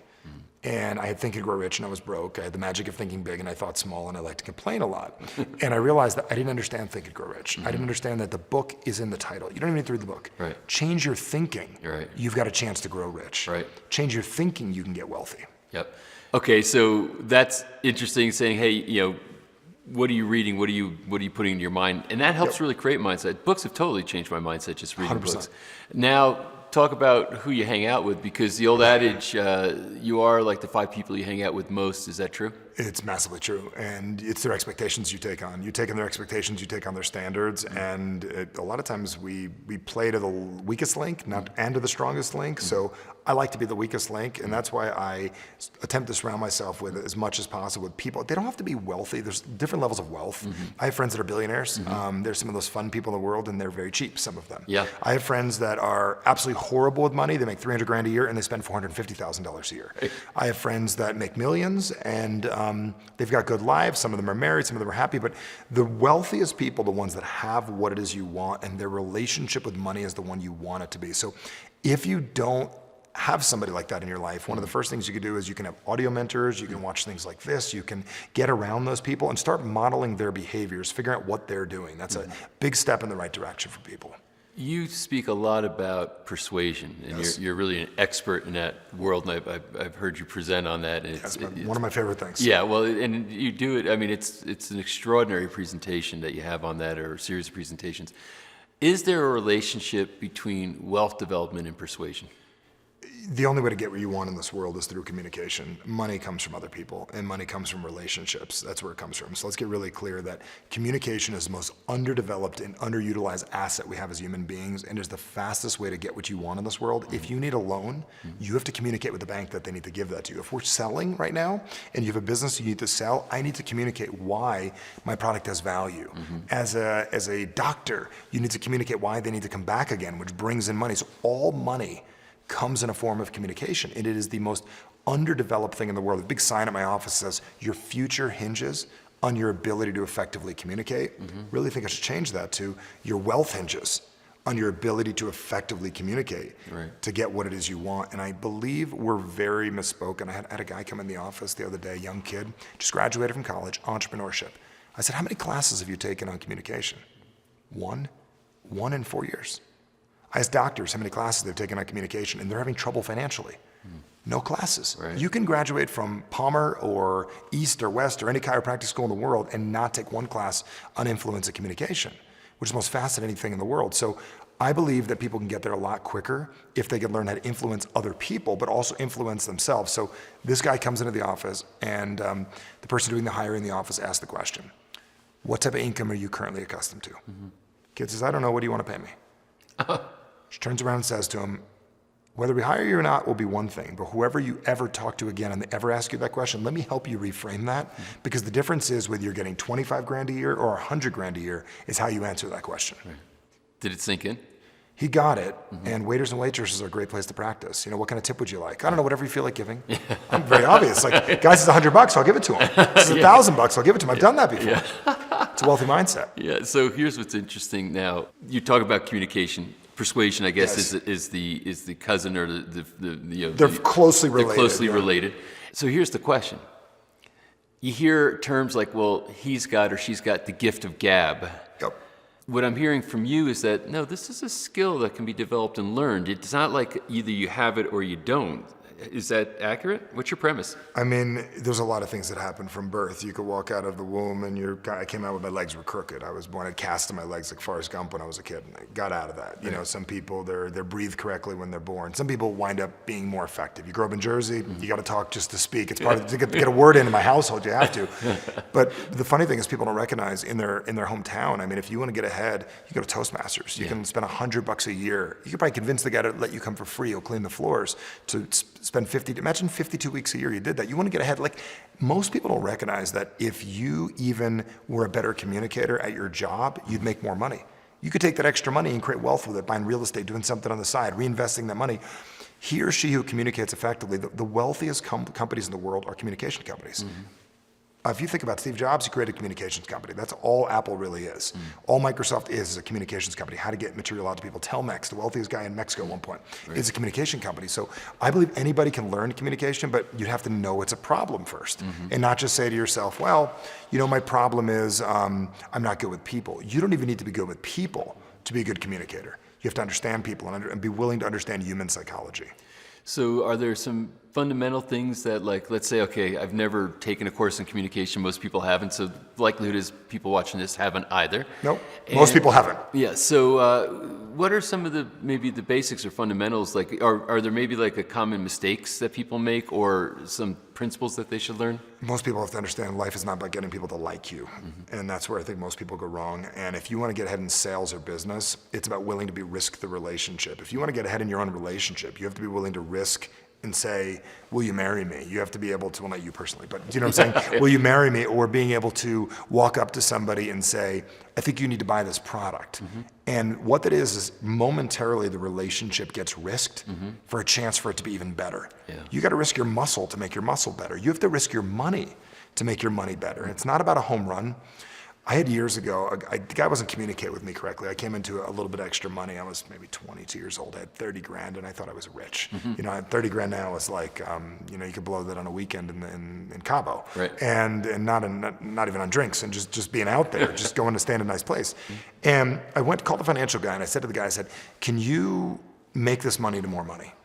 And I said, well, what are you planning on wanting to do with it? And I said, can you make it more? And I'm a young kid. I'm like, I heard that there were people that can get me more money. Can you? He goes, I have a fiduciary responsibility. I need to know what you want to do with it. Do you want to save it to pay back loans? Do you want to buy a house one day? I'm like, no, just make it more. And he goes, I cannot take you on as a client. And I realized, I don't think people have a clear path of what they want to do with their money, or they want how little people need to impact themselves. Like, most people want to get like 100% return on their money, like 1,000% return. If you could find a way to get 8 or 10% every 8 years in your money doubles. Yeah. And that's the part most people don't realize. They're looking for this large thing instead of realizing the secret is in consistency. Yeah. And getting okay with being peaceful with the idea that 8% for most people over a course of a long enough period of time, you could double, triple, quadruple your money overnight, bam, bam, bam, bam, bam. And then you have extra money when you find a big opportunity that can make you 1,000% return, do something big, you have the cash ready to do it. Right. What are some of the bigger lessons you've learned then around money? I guess that's one of them, saying, hey, it's more of a consistency game than trying to make big hits. The big hits will get you killed. Yeah. Have you ever met anyone that the big hits really worked out for consistently? No. I've had big hits. Yeah. I've met people who got lucky, and I've gotten lucky sometimes, but I thought I was smart, and that was the problem. Like the first time I bought a piece of commercial real estate, I almost better than tripled it within about 4 years when I sold it. And I'm like, I'm a real estate genius. And then then I lost on the next 3 deals. I'm like, oh, I was lucky. Profit gone. Yeah. I see that all the time. It's like being out at a town. Like, I remember being younger and being out one night and like, hey, let's reproduce last night again tonight. And you try as hard as you can. Night 2 sucks. Yeah. You can't reproduce it. So looking for the home runs, one of the biggest issues. I believe the biggest thing is education and educating yourself and taking a minute to understand wealth and understand what wealthy people do. They do different things. Yeah. I remember watching this thing on Warren Buffett. He's got a free calendar. He spends a lot of time thinking. Yeah. He's very, very concerned with keeping his thoughts clear in his head and getting around the right kind of people and keeping a really open schedule to hear about opportunities. And he's listening all the time to high-level opportunities. He's also got the right voices in his head. So when you ask me, when it comes to wealth or it comes to creating finance for yourself, I've recognized that there isn't just one way, and you have to look at the overall picture. So I'd say the first thing is really to change your relationship with money and stop having it be something that you want and start being something that you're beginning to create. And how you create it is just looking at where you're at. I mean, just accepting, like, taking a minute, and like, if you're not willing to take 5 minutes and go, here's where I'm really at. Here's how much I have coming in, here's what I have going out. I never wanted to do that. But if you don't take a minute and figure out where you're at, how on earth are you gonna figure out where you're going? It's no reality in a sense, because some people, like, it's like, you want to ignore that. I don't want to know. Not gonna balance anything. Yeah. It's like, almost in a sense, the example you gave of the driver who was spending all this money on Starbucks probably wanted to ignore how much money per day he was spending on Starbucks. $50 a day, putting it right here in his belly. Yeah, so it's like, coming face to face with that, it's like saying, okay, now I have to change my relationship here. I got to become conscious, basically, is what it amounts to, it sounds like. If you can respect your own influence and understand that you have a chance to impact the people around you, and as parents, we have an obligation to teach our children who are doing anything about money. We have messed them up completely just by life being so easy. We should make it harder for them. Right. But we have an obligation to people. If you could accept the power of your own influence, that your kids do what you do, by being able to risk the relationship and saying, you know what, we're not getting a Starbucks today, or we're not going out to dinner today, and being able to reallocate that money is enormous. And that's what you mean by risk the relationship. Risk the relationship. Saying that you might upset somebody. It's not like you'll never talk to your kids again, but saying, I might cause somebody I care about to be upset by doing something that is going to be positive for their future. Yes. Yeah. Or for their mindset or for their headspace, as far as saying, hey, they need to get out of being numb and become more conscious of what's going on around them. We're pretty numb as people, and we're following the wrong group. Yeah. It's not complicated. You're just following the wrong crowd. Yeah. I mean, I'm just going to tell you, like, if you look at what wealthy people do, like when the economy was shot, we'd go to Mastro's and with nice steakhouse, and it's busy all the time. Yeah. Chili's isn't filled up. No. But Mastro's is filled at $1,000 dinner, and people are still going to Napa. They're still spending money. Maybe the fake people are not, the ones that hit the one home run, like the commercial real estate geniuses that both of us have been. Maybe that person didn't have a home run, but the people that created consistency, they weren't even like. It didn't even bother them. But I think also we get obsessed, and the wrong kind of obsession. I think people get where it's something that they want so bad that they build it up in their head and they build it up as this big thing. For years, Inc. did an article on me, and I talked about perception, and people talk about what they want with their life, especially wealth, and they talk about this big house on the hill, big home, big house, overlooking the ocean or the ski slopes or whatever it is, and they picture their kids being happy in the nicest Gucci attire and Lamborghinis in the driveway, and I'm like, well, where are you in the picture? They're like, didn't think of putting myself there. I said, what, did you die and they got the life insurance money? I mean, what happened? And being able to put yourself in the picture, meaning being there with it, and also building some of the challenges in advance. I like to build that stuff in. So when I build a timeline for my life, I build trampolines and trap doors. I build how am I gonna get rid of this job down the road? How am I gonna get rid of this thing that's gonna bother me? A trampoline that's gonna get me over one of these hurdles. And I build out a timeline of, and I like to see my challenges in advance and me beating them before I get through them. So when they show up, I destroy them. And that's what big companies do. They have contingency plans. And I think most people aren't prepared for a contingency plan. So one thing shows up, boom, knocks them over. But if you could be ready, go, oh, that's what Patrick was talking about. My real estate deal, I screwed up on one of those. Look, I'm halfway there. Then you're one of us. Yeah. So given that backdrop that you just gave, what is your definition of wealth? How would you describe wealth? What does it mean to you? It's changed. It's changed massively. You asked me when I was 22, it was $100 gazillion. I didn't have, all these kind of stuff. Now, wealth to me is not worrying about money, getting to a point where way more than enough is coming in, and structuring my life to make my life work for me. And that's the thing. So your wealth amount could be 200 grand. Right. Your wealth amount could be $35 gazillion. I have no interest in being Bill Gates. I have no interest in being Steve Jobs. It used to be my dream. I have no interest in traveling that much. I don't even like being on a plane that much. Right. But what I do like is not having to worry about money and my life working the way I want it to. Time with my kids, never missing a kid's sport. Even my life, I'm very wealthy right now. I have money in the bank. My money makes money. We did very well last year. I own buildings. I own real estate. I own properties. I got 7 or 8 mechanisms going all at once that are producing wealth for me. And my job is to, how can I do what I love all the time and have money coming in regardless? Was it a gradual change going from, because very similar in the sense of, in younger years, the ambitions as far as, Those days. The billionaire ambitions, right? And then, but over time that really does, at least for me it did, and it sounds like for you, it changes quite a bit. And it sounds like, having some sense of security and having fulfillment is really, kind of the dimensions of wealth for you at this point. Was there a sudden realization, or was it kind of a gradual process for you? I'd say it was gradual. I matured. You get married, you have kids, things change. I mean, that's the one thing people don't recognize. And having children immediately changes, then your needs change. And the things that matter to you change immediately. So back when you're single and you want to impress everybody, I wanted money to impress people. Now I want money for lifestyle and to leave a legacy and to be an example for my kids and to be able to support them in a way that they can have what they want and have what they need and help them out. So it changed over time, but in the last 7 or 8 years, I've been married 8, 9 years, and almost this year will be 9 coming up. And what's interesting is after being in a relationship and having a relationship with money where we're on the same page, and that's another thing. I think people have to be willing to have the relationship with someone they love, have that tough conversation to get on the same page. You want the most detrimental way to lose, and Napoleon Hill does talk about in Think and Grow Rich, be married to the wrong idea with the wrong person. It's not even the person you need to get rid of. Right. You need to get clear with them so you're on the same page. She's outspending, he's outspending, you're outdoing. Get clear on your vision together is big. So my gradual progression, I would say it came in when I started to get serious about investing. I went from a saver to an investor.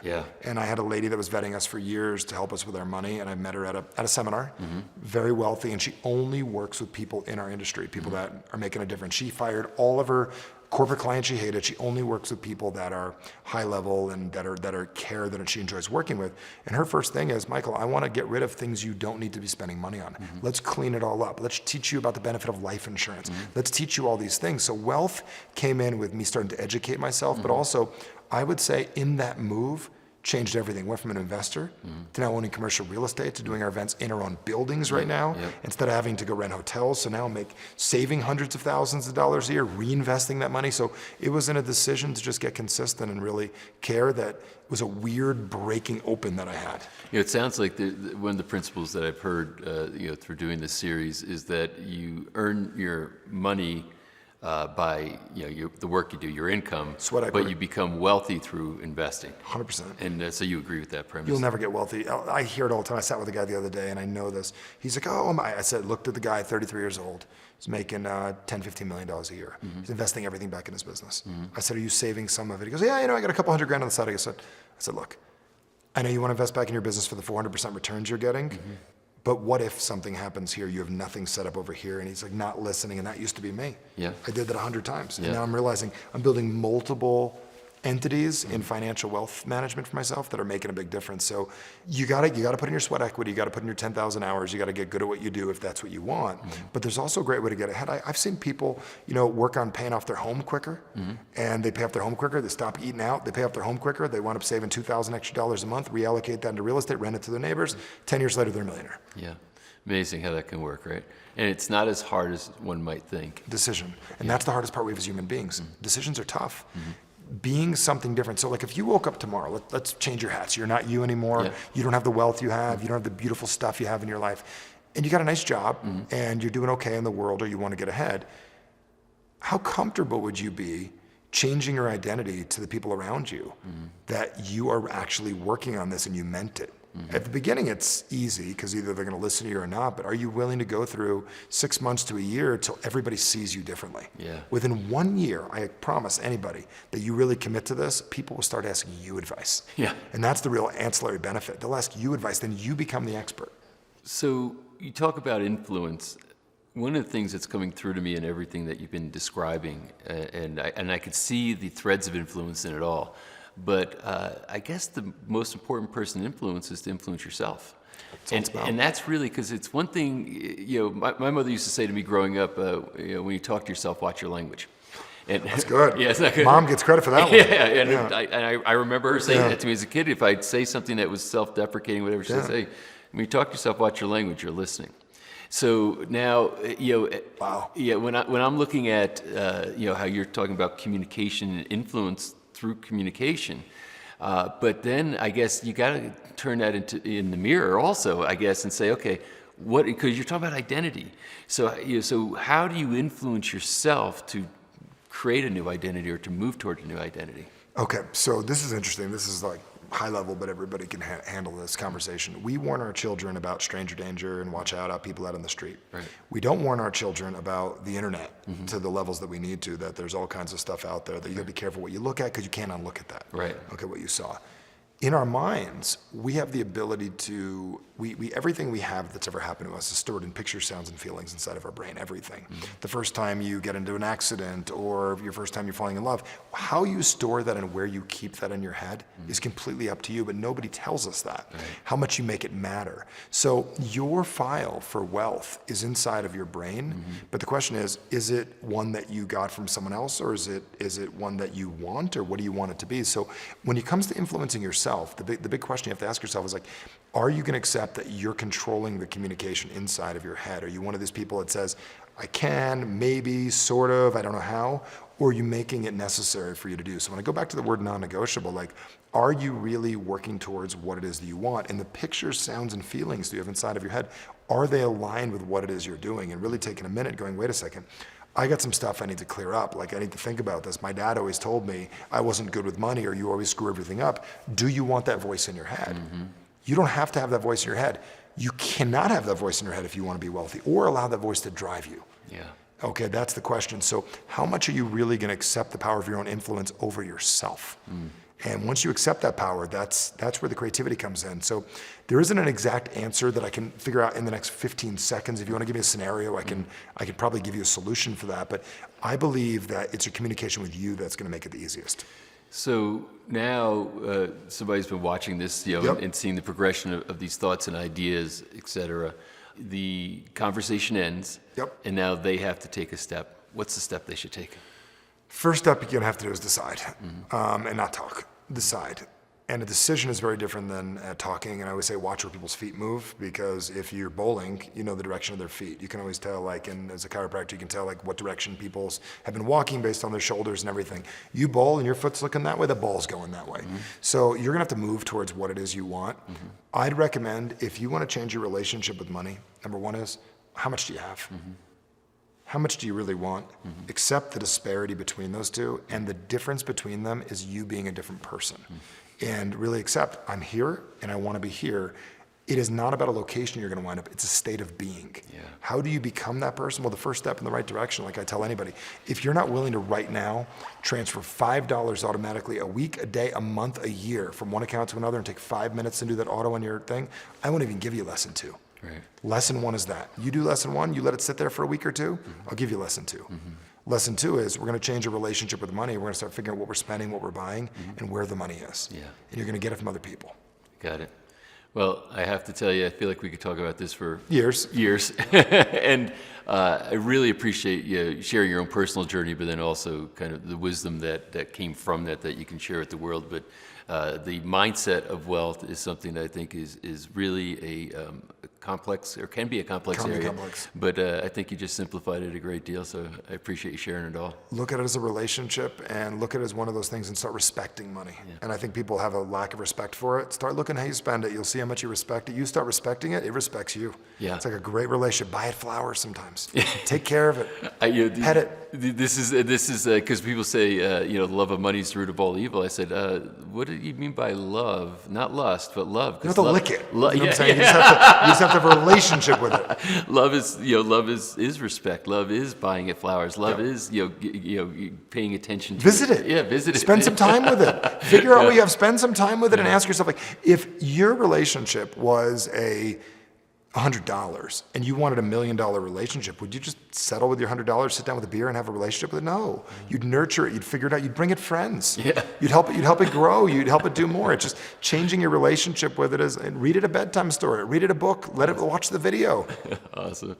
Michael, it's been really stimulating and entertaining. So, Me too. Yeah, thanks so much enjoying it. Yeah, thanks so much for doing this. Absolutely honor and a privilege, and love to help any way I can. Now I get to introduce you to a person that I go to for my personal wealth development and finances, and that's Garrett Gunderson. When I first met Garrett Gunderson, we geeked out for about 2 hours. This man has an incredible philosophy when it comes to wealth development, wealth management, entrepreneurism, etc. And he not only has a generalized philosophy, but he's got practical applications on how to put that on the ground and make it work for you. Garrett is someone who has enormous energy, incredible drive, sincere purpose, and I can tell you personally, his stuff works. It worked for me.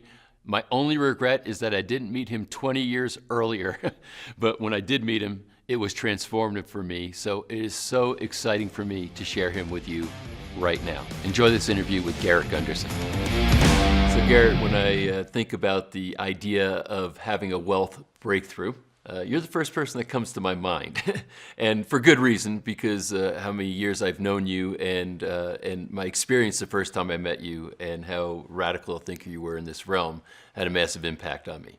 So I'm really excited to have this particular conversation. Me too. I always like our conversations. Yeah, they lead somewhere, don't they? Yeah, absolutely. Somewhere productive. So let's start with you first as far as your kind of trajectory. What was your upbringing? How'd you end up doing the type of work you're doing? Well, look, I grew up in a coal mining town. I mean, my great-grandfather left San Giovanni, Italy, left his family behind for 7 years, became a goat herder and eventually a coal miner. And it took him that 7 years to save up enough money to have a house and afford to get them over to the United States. So that creates a lot of scarcity. And then my grandfathers were coal miners. My father was a coal miner. So I came from a very blue-collar background where the belief was, if you just work hard enough, everything's going to work out. But the reality was, it didn't, right? Mines went on strike. There were mine disasters, things like that. So when I was 15, I was playing sports and in school, and I wanted to have a job to have some extra money, but it was a little hard to do and navigate sports. So I actually started my first official business, detailing cars. So I just cleaned cars. My dad being a coal miner, would bring home the surface vehicles for the bosses. I'd clean those up. My mom worked in a credit union. They'd repossess the vehicles. I'd clean them up so they could sell them for more. And then I started winning young entrepreneur competitions. And that came with money, and I wanted to invest that money. Now, my mom, being the Italian that she was, her money management method was put money in a coffee can, put it in the cellar, and you don't ever give anyone else that money, right? So there's just all this accumulation, scarcity, pinching pennies type of mentality. Right. So when I was like, I want to invest, she wouldn't sign off. Wow. So you had, as a teenager, I guess you had some money. What kind of money were you talking about? Oh, look, man, I was more in like the millionaire next door mindset when I was a teenager. I thought if I just never spent money, I could accumulate a lot. So the first year in business, which was about 8 months total, I think I made $600 of net income, but then I won $500 for taking third place for the Rural Young Entrepreneur. The second year I took first, it came with $1,000, and then I won it for the state, which came with $5,000. And Statewide championship Yeah. you win on this. Okay. Yeah, Wow. statewide, so Governor's Young Entrepreneur. And I remember getting handed that $5,000 check and thinking that was a lot of money. Yeah. And I was like, oh man, I'm going to invest this money. That's big time. And I didn't realize it was just a drop in the bucket. It didn't really matter in the grand scheme of things, but it at least got me thinking. It had me asking different questions, had me going and interviewing the wealthiest people that I knew, which to me at the time was who had the biggest homes. Right. Like, that was basically the mindset I was in at that age. So then off to college, what was next? Yeah, I did go to college. I had a scholarship. I went to Southern Utah University, a small college, but fortunately, I became a senator there. And the year I became a business senator for the college, this guy, Steve Harrop, showed up, and he was going to be a professor. And so he had managed money for 25 years and ended up managing $5 billion of strong investments. At the time, it was the #2 investment company in the world as far as performance and ranking. And he just decided his next 25 years, he was going to pay it forward. So I greeted him when he came on board. I ended up getting to know him a little bit, found out he wanted to work out, so I became his racquetball partner. But after racquetball, we'd go get a yogurt and we'd just sit down and talk. And I asked him a lot of questions. And at that same time, I was doing an internship, June of 1998, in the financial industry. And when the market started to go down in 2000, he became instrumental in me facing all my clients and saying, I don't know what the hell I'm doing. You're investing in the market. I don't know how long this is going to last on a downturn. Telling you you're in it for the long haul doesn't sound like the right thing. Telling you the market's on sale seems insulting because you've already got your money in and it's going down. So we save people hundreds of thousands. It would have been millions, but I was pretty young at the time.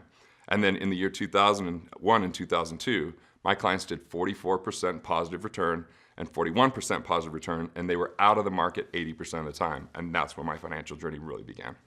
When you had that sort of, I guess I'd call it epiphany, or you got to see, how the difference in performance in those 2 years, what did you start thinking? Like, how did that affect your decisions about what you want to do with your life? Well, the way it really affected me was in the year 2000, because I went from being this little financial Einstein of my community, a town of 12,000 people, and a lot of them they're becoming my clients simply because no one's really talking to them. I'm having them cash in double E bonds and put it in mutual funds. Right. And yeah, in 98, 99, everyone's making money. Now the market goes down. A lot of my clients are family members, so family reunions become more awkward than normal. Yeah, right. So I'm showing up and they're like, what's going on? And that's when I had to tell them I didn't know what I was doing. And that's when I went on a journey for 26 straight months, flying somewhere once a month, spending anywhere from 2 days to a full week. And I was just interviewing people. I leveraged my age.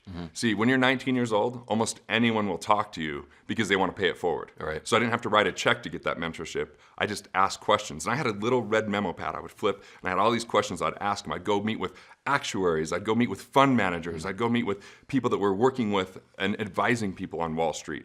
And I just got a huge awakening during that time of what was really going on, because I saw people that were worth $20 million and they sold stocks, but they had less than 5% of their portfolio in stocks. And so that was kind of shocking. And then I went and saw a family office for the first time, which is a group that essentially the client wasn't even there, but this guy was presenting a $400 million transaction, and it was all these people doing real due diligence. I wrote a book, What Would the Rockefellers Do? And what the Rockefellers did to create generational wealth was they actually hired financial professionals that just worked for their family. So the Rockefeller had their own group of accountants and attorneys and investment advisors and fiduciaries and risk management specialists that helped manage their entire family wealth. And so hence family office. Now in today's world, these family offices, it means you're under one roof and you've got this entire team of professionals, but they might manage 10, 20, or 100 families. And so when I saw that, I was like, this is phenomenal. How does this work? Because the client wasn't even in the room. Right. They weren't even past that stage to bring the client in to say, here's something we think you should consider. And I just saw that their first emphasis was, how can we be tax efficient? How can we be tax efficient? Because that's a guaranteed return. And my question changed from where should we invest to what are the guarantees in finance. And I found there were 4 areas that you could have a guaranteed return. What are they? All right, so the first one is saving on tax. The majority of the population is overpaying on tax, and with all the tax law changes, it's almost everyone, including me. I think about it all the time, but I just got what's called a DPAD credit because I'm creating books and all this stuff, and I was able to go back 3 years and amend those returns because of DPAD or Section 199, and get that amendment. Right. See, because I'm constantly asking these questions. I'm constantly bringing new people into my life, and I know what conversations to have with them. So the second one is interest. There's a lot of ways that you can save interest, whether it's you reallocate. So let's say that you have an underperforming asset, like a certificate of deposit or a bond or something like that. And then you have a loan that you're paying more interest than what you're earning. Why not cash that thing out, pay it off, and it's a guaranteed return? Right. Or you can restructure the loan. Right? If you have collateral like a car, you could refinance a car and pay off other loans that might be double that interest rate, and all of a sudden a car loan improves your credit score. An improved credit score might allow you to refinance a mortgage, and refinance that mortgage in today's interest rate environments will save you a boatload of cash. So you can restructure, you could reallocate, or you could renegotiate. All loans are negotiable, and if you know how to have that conversation and how to set yourself up to look good to the banks and institutions, you can lower the interest rate. So we got, the IRS, then we've got interest. Next is investments. Investments are riddled with hidden fees, hidden commissions, non-performing fees, and if you can discover where those are, you can boost your returns substantially. Now, it seems like it would be incremental, because if I told you, hey, you could earn 9.2% or 10%, that doesn't sound really big, Right. but it's logarithmic. So think about if you had 100 grand over 30 years, that 100 grand could grow to 1.74 million at 10%. At 9.2%, it grows to 1.4 million. That's $340,000 from what seemed to be inconsequential costs. Right. The other big part on investments is people just participate in the downturn when they don't need to. They can create measures and structures to cash out, sit in cash, and then when everyone else loses, they can buy and make money on the buy. The fourth place is insurance. There's duplicate coverages, there's improper structure. And all you really have to do is say, how can you insure the catastrophic and not the inconsequential? So you give the insurance companies less money, and you only insure the things that would actually derail or harm you, and there's a lot of money that you can put back into your pocket while still protecting yourself. So from a categoric standpoint, what makes this really interesting is a lot of times people are saying, how can I invest and what kind of return can I get? But literally, that kind of return they're trying to get, it could be gained just by getting more efficient in all those four categories you just mentioned. So inside of what would the Rockefellers do, we did this study. We said, what if someone had $1 million to invest? And we can take a zero off and make it 100,000, or we can add a zero, make it 10 million. The number isn't as important. But we said, what if you had $1 million? What rate of return would you have to earn if you're in a standard situation where you have two loans, right? Where you have a business or even a side hustle? What would you have to earn on that money in order to equate what it would take if we went through those four I's of the IRS, interest, investments, and insurance, and just remove the drag and keep more of what you make? And the rate of return would have to be 44%. Wow. Or it would have to be tax-free at like 30%, right? Or 29%.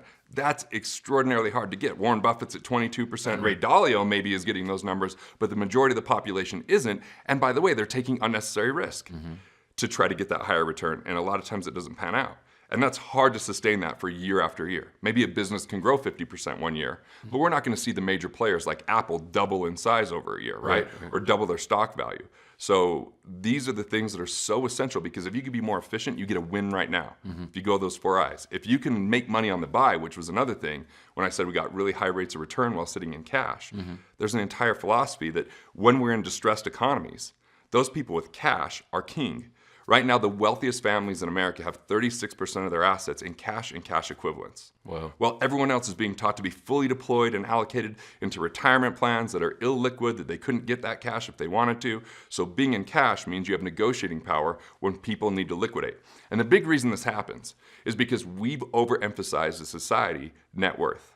Net worth is a number on a piece of paper that could be converted into cash, but typically doesn't directly equate to cash flow. Right. So we've overemphasized muscle, like, okay, we're gonna have this, we got this big net worth, we got bragging rights. It's kind of like revenue for a business. Revenue's impressive, it's awesome, but it ain't what you make. Right. It's what you keep. Right. So instead, we're looking at cash flow, and those people that don't manage their cash flow appropriately, recessions decimate them. And the people that make huge amounts of money are the ones that have the cash to help create liquidity for those people at a deep, deep discount. That's called making money on the buy.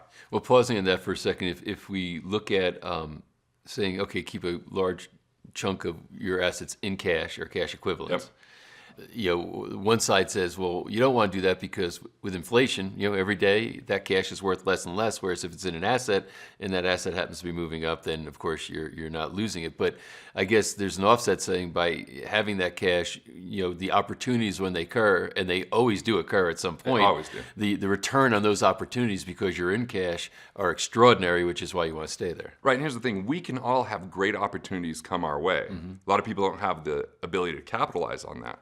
But recessions create conditions for massive opportunities, not just an opportunity. Right.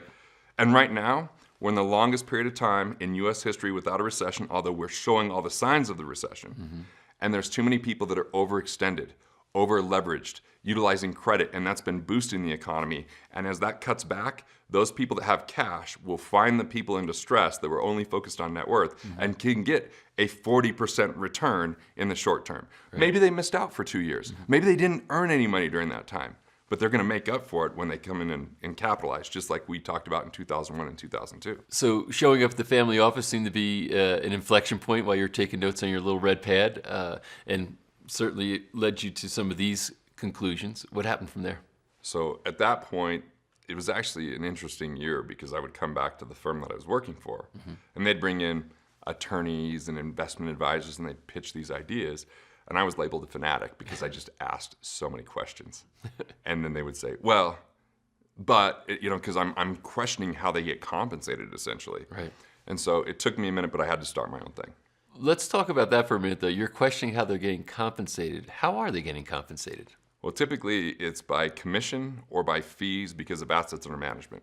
You referred me someone once, and I quoted them for us to help him would be 20 grand. And he said, that seems really expensive. I said, okay, well, it's all relative because I've looked at your portfolio, and how'd you do last year? He goes, well, I lost money. I said, well, did you know that you paid $19,600 in fees? Even though you lost money? He said, no. I said, well, see, in the old days when you were robbed, someone showed up with a gun on a horse or something. Now it's just automatically coming out of the account. But I know how to look for those fees. And they said, oh, and by the way, this was someone who had 33 businesses. So we saved him $39,000 per month in going through saving on tax, restructuring loans, using the very 4 I's that we talked about. And after that, we became friends because I said, how expensive do you think we are? And he just giggled about it, right? Like a New Yorker guy too, by the way, in Boston. So $39,000 a month just on savings, what would it take to generate that additional $39,000 a month in trying to create new business? Well, think about it in today's world. If we think about investing, like there's people that are putting money in retirement plans, okay? Retirement plans follow a faulty notion anyway because it's all based upon an accumulation theory that it's how much money you put in. And so that's the notion it takes money to make money, which a lot of people unfortunately believe, but that's not true. Then it's what kind of return can you get? And most people believe that's high risk equals high return, so they're taking an unnecessary amount of risk. And then it's how long can you wait on the time? So money times rate times time. So they put money in these types of plans, and let's say that they do okay. Let's say they do really well, as a matter of fact. They get $1 million in these plans, because there's not a lot of retirement plans with $1 million. Yahoo Finance did an article saying it's about 1.2% of people. Wow. So that's not great. Now let's look at today's interest rate environments. Interest rates are so low, that's amazing for business owners. It's terrible for retirees. Because if your interest rates are 3%, you have $1 million, but you're only getting $30,000 per year in interest that's all taxable. So you're a millionaire on paper, you're a pauper in life. Right. And that's the unfortunate thing here. So if we're trying to generate $39,000 per month from a retirement plan, think about the amount of money that needs to be in there. We're talking about 8 figures. Wow. 8 figures of money. And how are you going to get there? This guy was in his 50s. It's going to take a long time. It's going to take really savvy investing because a standard mutual fund is not going to get him there. You ask all these questions, you find out about people's fees, and you're starting to look at it not from how can you get paid, but from the point of view of the people you're trying to serve, and you decide you got to go out on your own. Right, and this is the difficult piece of that. Because at that time, I had tasted what it's like to get paid commissions. It was pretty good. Yeah. It's pretty easy. Yeah. Right? The transaction happens, like, oh, what do I pay you? I'm like, I get paid a commission. And, it's like they don't even know what's leaving their hands. Right. And then I'm now going to, okay, we don't get paid commissions. We don't get fees on assets under management. You just have to write us a check. Right. That's a more difficult stance. Yeah. I think it's the more ethical stance. I think it's the more valuable stance. And as you know, I even put guarantees. I'm like, if we don't find this money and put it back into your life, it's on us and we'll pay you back. And that's how you started your new business? That's how I started the business. And by the way, the very first fee I ever charged was $1,500. And I remember the person looking at me like, that's so ridiculously low, I don't trust you, right? Like I was like, oh wait, 1,500 per quarter? You know, like I hurried and threw something out there, but it was just so foreign, and it was so like, it was difficult to just, and then all of a sudden they started exponentially going up on our side because our performance of what we could provide for them went up. And we're like, great, let's look at this as, are you okay if I get paid $100,000 if I save you $2 million? And people are like, great. And if they weren't, then they're just not in the right mindset. So you then went out, created your own firm. You had some partners. Yep, and 3 other partners. And then where'd that go? We did really well. I mean, we did well enough that we bought a company plane and, you know, had all that kind of stuff. But in 2006, that company plane went down with 2 of them in it. Wow. So we started to host events, and we created a monthly membership. This is before WordPress and Kajabi and all these things that are basically free that you could use as a platform. We had to go build something that cost us hundreds of thousands of dollars to deliver content on a daily basis, because what we discovered is no matter how much money someone had or how much money we could save them, if they couldn't conquer the scarcity mindset, it didn't matter, because there's no greater destroyer of wealth. And I don't care how much luck someone has, how much discipline, what kind of rate of return they can get, what financial advisor they have. If they're in scarcity, that fear, doubt, and worry destroys wealth, and they'll find a way to mess it up. So your premise, and this is important because we're talking about wealth breakthroughs here, right? So your premise is that mindset is the greatest destroyer of wealth, or can be. Right, and like I'll see people, I'll put a video out there and people say something like, yeah, that's fine if you're wealthy, and I could never be that wealthy because of either where they're born or their circumstance, but all of it comes down to their perspective. Our perspective determines our action. And so most people's perspective is stuck in one of 2 paradigms that are both scarcity related. One is playing not to lose. Playing not to lose from the coal mining town I came from is where you're holding on to the past. You don't want any innovation. You want fossil fuels and coal to be the future because that's your skill set. That's what you know. That's where your paycheck comes from. And you'll hold on to that and grasp onto that. And people that only focus on keeping the past the same are in the most dangerous, painful place moving forward. Now, there's other people that we might even see on the cover of magazines. We might hear about getting awards, and they're stuck in a different paradigm. That's the play to win paradigm. And a lot of people wear it like a badge. Like, I play to win. And what they'll do is they'll hustle their life away. They'll lose family, they'll lose friends, and they'll be aggressive, right? I play to win. I'm just gonna put all the chips on the table, and then they get wiped out and they have to start over. And then they get wiped out and they have to start over. And they get more bitter and more exhausted, and there's more body bags laying around them as time goes on because they're only thinking about the future. There's no celebration along the way. There is no acceptance, and it's almost like people that have just never healed from whatever trauma in their life. They're just going, I gotta fill this void. And if I'm successful enough, then maybe people will love me, maybe they'll accept me. And you know, you see a lot of entrepreneurs in that situation. Both are forms of scarcity, both are highly dangerous. My philosophy is win then play. So what is win then play, and how might that apply to a wealth breakthrough? So win then play begins with abundance, right? And look, society helps to propagate scarcity. Society's trained people to be busy and consume.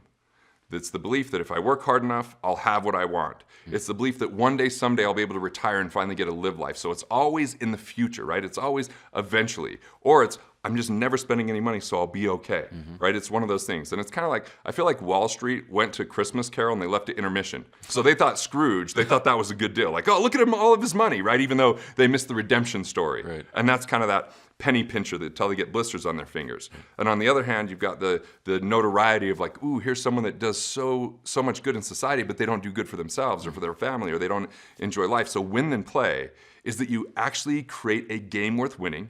You make sure the juice is worth the squeeze, and most importantly, you enjoy the journey along the way because you're coming from abundance. Abundance says, hey, even if there's a finite amount of resources, there's innovation, there's human ingenuity, there's creativity, and in abundance, we believe that profit is evidence of value creation. In scarcity, profit is evidence of deception and coercion. So people don't want to be rich because they think of rich people as bad or wrong or taking something, because in scarcity, it's a zero-sum game. One person wins at the expense of another. There's no cooperation, there's no communication, it's completely competition that they try to decimate and destroy.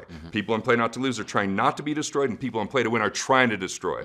In Win Then Play, it's you create a compelling, exciting future, but you enjoy the journey along the way, and when it comes to money, it comes down to 4 things. Number 1, make money on the buy.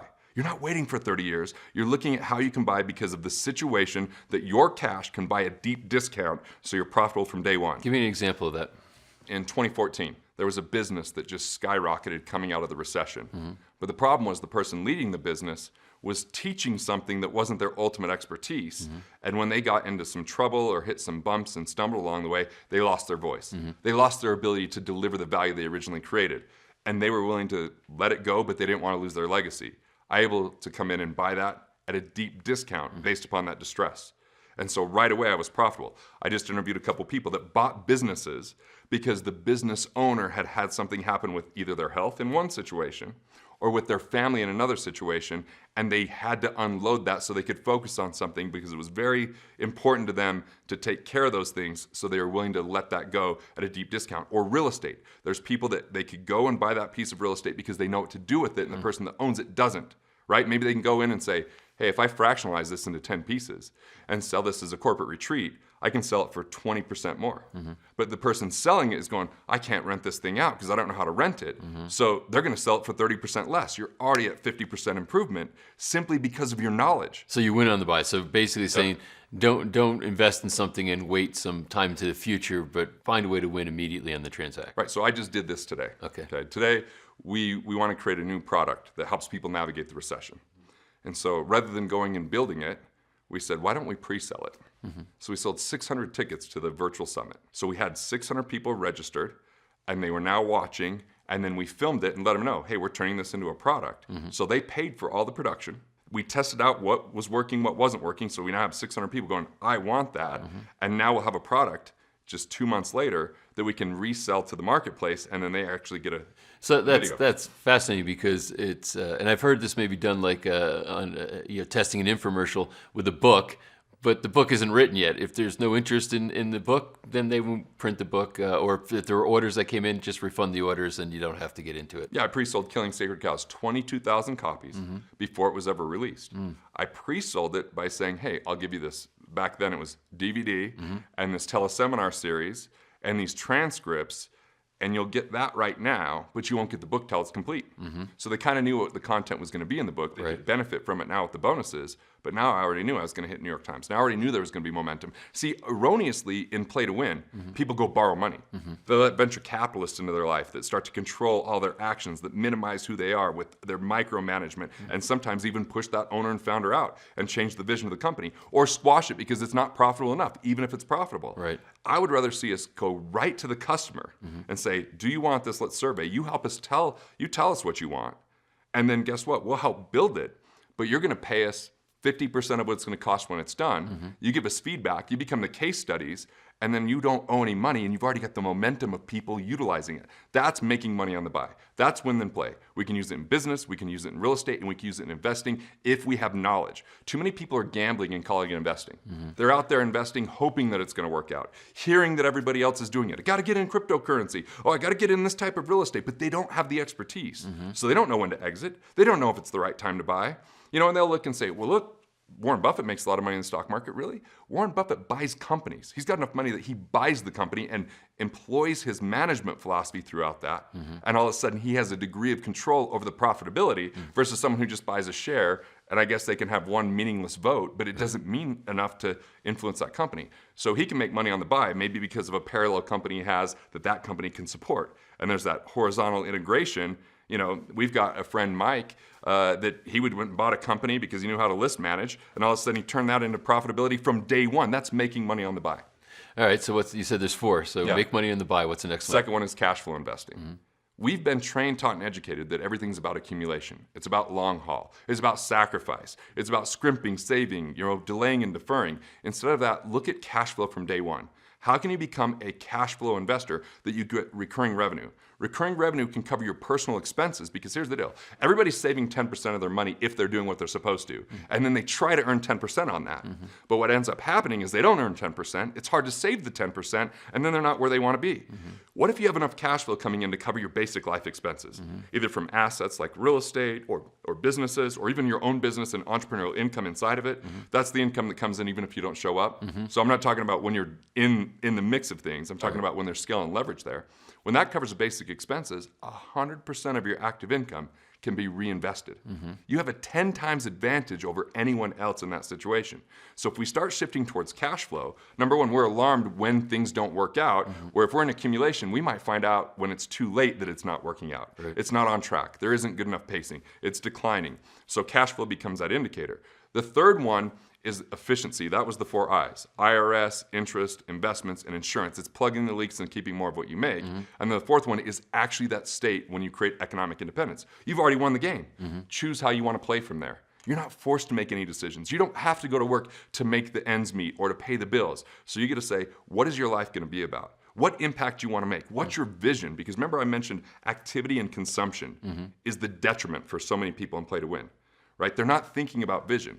Vision is when we break through the norms, and creation is the highest form of reality, and it's the highest compensated thing out there. Vision is the rarest commodity.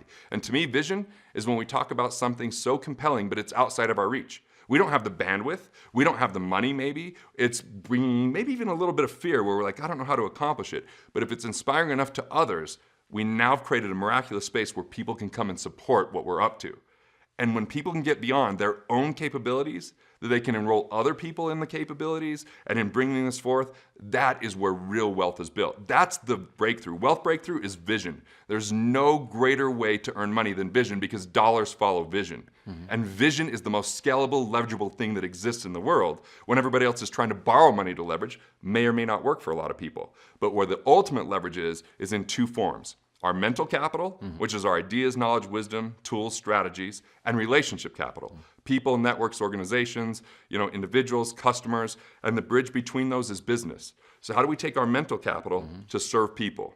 And when we can leverage that because we've created a big enough picture that isn't just about paying the bills, that isn't just so selfish, it's only about us, which retirement is such a low barrier and a low mark. The icons, I've heard you say it, the icons never retire.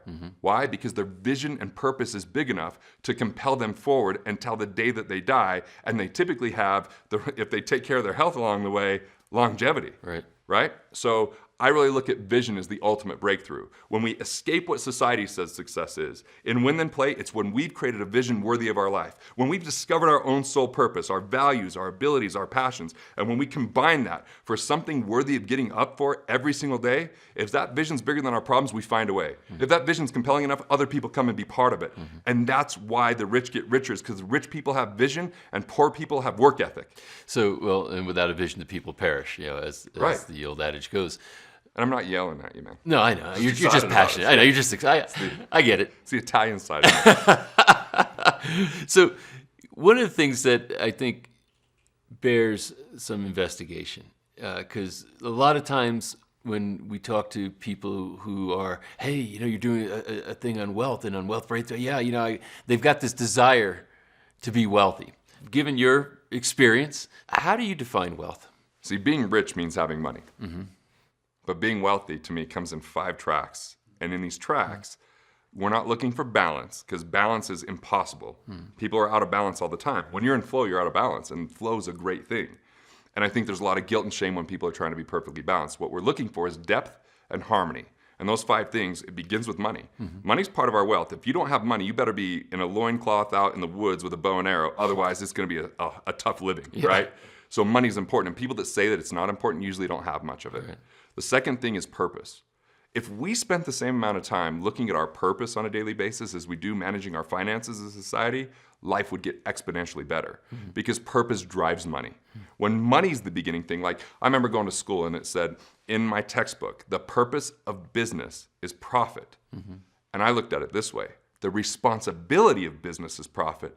The purpose is why you're doing what you're doing. Right. And if your why's not compelling enough, profit won't see it through during difficult times. Right. So purpose is so instrumental because that's the vision that can help us reach. And that vision and purpose is the container in which we live, the actions in which we take. Then the third one is mindset. Because you could have all the money in the world, but if you have a poor mindset, you'll be afraid of losing that money every day. You'll destroy relationships. You'll lose sleep. You'll have stress. You'll die early. Mindset is essential. It is part of wealth, absolutely. Then there's health. Health is part of wealth. If you don't have your health, you'd probably spend every last dollar you had to get that health back. There's that proverb that says, hey, if you have your health, you could have thousands of dreams, but if you don't have it, you're probably going to have one, right? You're just trying to get that back. And there's a lot of people that sacrifice their health in the name of riches, and then they end up finding out that those riches slip through the cracks just trying to get their health back. And then finally is social. So social wealth means relaxation, recreation, and rejuvenation. You are your greatest asset, not a stock, not a bond, not some piece of real estate. So what are you doing to take care of yourself and enjoy life along the way? In Win Then Play, we celebrate the wins. We consider quality of life. Money alone is a misleading benchmark because there's always someone with more. And no matter how much you have, you could live in Zimbabwe where it gets deflated to nothing and it's not worth anything. The ultimate wealth is that you have relationships that are rich, that you have experiences that you enjoy, and that you have quality of life so that you actually can live a long period of time. So it's money, it's purpose, it's mindset, it's health, and its social aspect. That's wealth. And what I mean by depth and harmony, depth is presence. Depth just means it's not about quantity all the times, it's about quality. It means that you are present when you're in what you're doing. And then harmony is that you're deliberate and intentional about what you do. So there's times when I'm writing a book, I'm not in balance. I'm writing, I'm not seeing my family as much. But then I'm taking 2 months and spending time in Italy later on because I don't believe in retirement. I'm retiring along the way by having experiences, and I'm retiring that concept because my purpose is greater than just the selfish notion of me living and not having to work anymore, right? Because I feel like I have more to contribute to the world, and I think everyone does. But the people that have to retire are like my dad that was a coal miner. Retire from that shit. But you don't want to retire from something that actually calls to who you are in that vision. I've heard you describe people you've worked with before that are, they have a lot of money. Right. They're rich, I guess, in that respect, but they don't live wealthy. Right. What do you mean by that? These are the people that they're the broke millionaire. They're the miserable millionaire. You wouldn't know that they had the money because they've never spent any of their money. These are people like when I flew to Vegas to visit one of my friends. He picked me up, and I think the hubcap rolled up and hit someone at the, because he had such a jalopy vehicle. He's making a good 6-figure income, but his car didn't have air conditioning. Now, this is what that's like in Vegas in August. The windows are up, and you're not sure if it's a sauna, so you're so hot. So you roll down the window, then it's a blow dryer. Which pain do you want, right? I'm like, thank God we're going to get to his house soon. When we got there, he had it set on his thermostat at 82. Oh my God. I was like, bro, if I give you $5, can we just get that down in the 70s somewhere? See, there's plenty of money that's being compiled, but if it's never utilized, what good is it? And if it cripples a mindset to only be thinking about what we can save instead of how we produce, reductionist thinking actually helps us to avoid wealth because no one shrinks their way to wealth. Wealth is a game of expansion. It's a game of value creation at the core of it. How do we deliver value to others? And if we can deliver it to more people or we can more deeply impact the people we serve, the more wealth we're going to have, especially if that's aligned with what I would call our sole purpose or if that's aligned with our vision and purpose. So you certainly advocate living within your means, but people take that to varying extremes maybe that you disagree with. So how would you define living within your means? My immature mind early on in my life believed living within my means was cutting things out and eliminating. Like when I was first getting married, my father-in-law says, if you guys want to live in the basement, you're free to live there, rent free. So I tell my wife, I'm like, hey, we should move in your parents' basement. She goes, I guess you don't care about having sex. I was like, okay, maybe we should have a little bit better budget than that. But see, you could save yourself into misery, right? Yeah. And that's kind of living within your means is people think about cutting.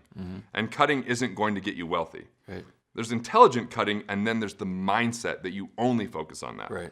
So the second thing is to be more efficient within your means. This is to plug the leaks. This is the 4 I's, IRS, interest, investments, and insurance. We want to design that right. But the last one is the game changer. And this will separate everyone. It's to expand your means. When I wrote 5-Day Weekend, I had this framework, which is first off, let's help you to make more money. You got to be in the right mindset to expand and grow and make more money. Then second, when you make that money, let's help you keep more of the money that you make. Not by budgeting, but by intelligence. Then the third thing was now it's time to grow your money. See, and when I was a kid, I wanted to grow the money before I did anything else. Like I wanted to skip these steps and make my money make money, even if it was only $700 or $5,000. And then finally, the fourth thing is you got to invest back into yourself no matter how far along you are. You've got to put your ego in check and be infinitely curious. Curiosity is key for wealth because if we feel we've arrived at any time, that's a dangerous place to be. Right. We're at a faster, more rapidly changing world than ever. In the next 7 years, more of the S&P 500 will go out of business than the last 70. Wow. That's because small technology allows people to do big things and you don't have to have massive amounts of money or capital. You just have to be able to create value. And we've seen that over and over because even in the last decade, we've seen a lot of those companies didn't make it. So in that, let's go to the second piece of how to be more efficient within your means. So the first one is the IRS. And there's a framework to save. And look, it doesn't matter which country you live in. I just like to keep it 4 I's. I'll maybe now, because we're talking to the world here, say it's to dot the I's and cross the T's, right? So then we have 3 I's and 1 T, and that's tax. Right. And this framework works no matter where you are. There's 3 parts to it.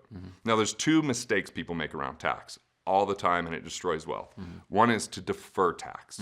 Deferring and delaying tax is detrimental from a standpoint of I don't know anyone that trusts the government. Right. Do you think they're going to lower taxes in the future? I mean, they're addicted to their consumption, and the way that they handle that consumption is either by borrowing or by taxing to cover what they've borrowed. Right. So I think that with the US being 23 trillion in debt, I don't really trust that they're going to lower taxes in the future. And if you defer those taxes, you have a few things working against you. One, inflation. Inflation means in the future you have to have more money to buy the same number of things that you buy today. That means you're going to be pushed into a higher tax bracket because you have to have more money, right? Just to maintain lifestyle. The second thing is because the government's addiction to spending, they might have to raise taxes in the future. And if you have a financial planner tell you you'll be on a lower tax bracket in the future because you don't need as much money to live on, they're planning for you to fail. You should run. Yeah. Okay, the second thing is, and I see this far too often, people spend $1 to save 37 cents. I did this early on. I bought a car because you could do a Section 179, which meant if it was over 5,500 pounds, you got to write it all off in that year that you bought it. So it's cool. I can write that off. I pay less in tax. But now I have a depreciating asset that I didn't even want. Yeah, saying you didn't need the car. Yeah. Right. So I spent money. I didn't make money. Right? That's like someone going, oh, it's a 50% sell, buying something I didn't want or need. Right? Yeah, you just lost money on what you bought if you didn't want or need it. So what to do instead is, first thing is you got to build the right team. Second thing is you maximize your deductions. And third thing is the most powerful, you reclassify your income. You got to have the team. And this is the hardest thing, even though it's the easiest thing to understand. You just got to have data. Whether you're using an app to get your data or whether you hire a bookkeeper, a CFO, or a controller, timely data is essential. If you get your data to your accountant after the year's over, you overpaid on your taxes. So you've got to meet at least quarterly with your team. You got to have the right data to have the meeting. And the other 2 people on the team are going to be a tax strategist and an attorney. Most people miss the attorney, and that's where the biggest tax advantages are.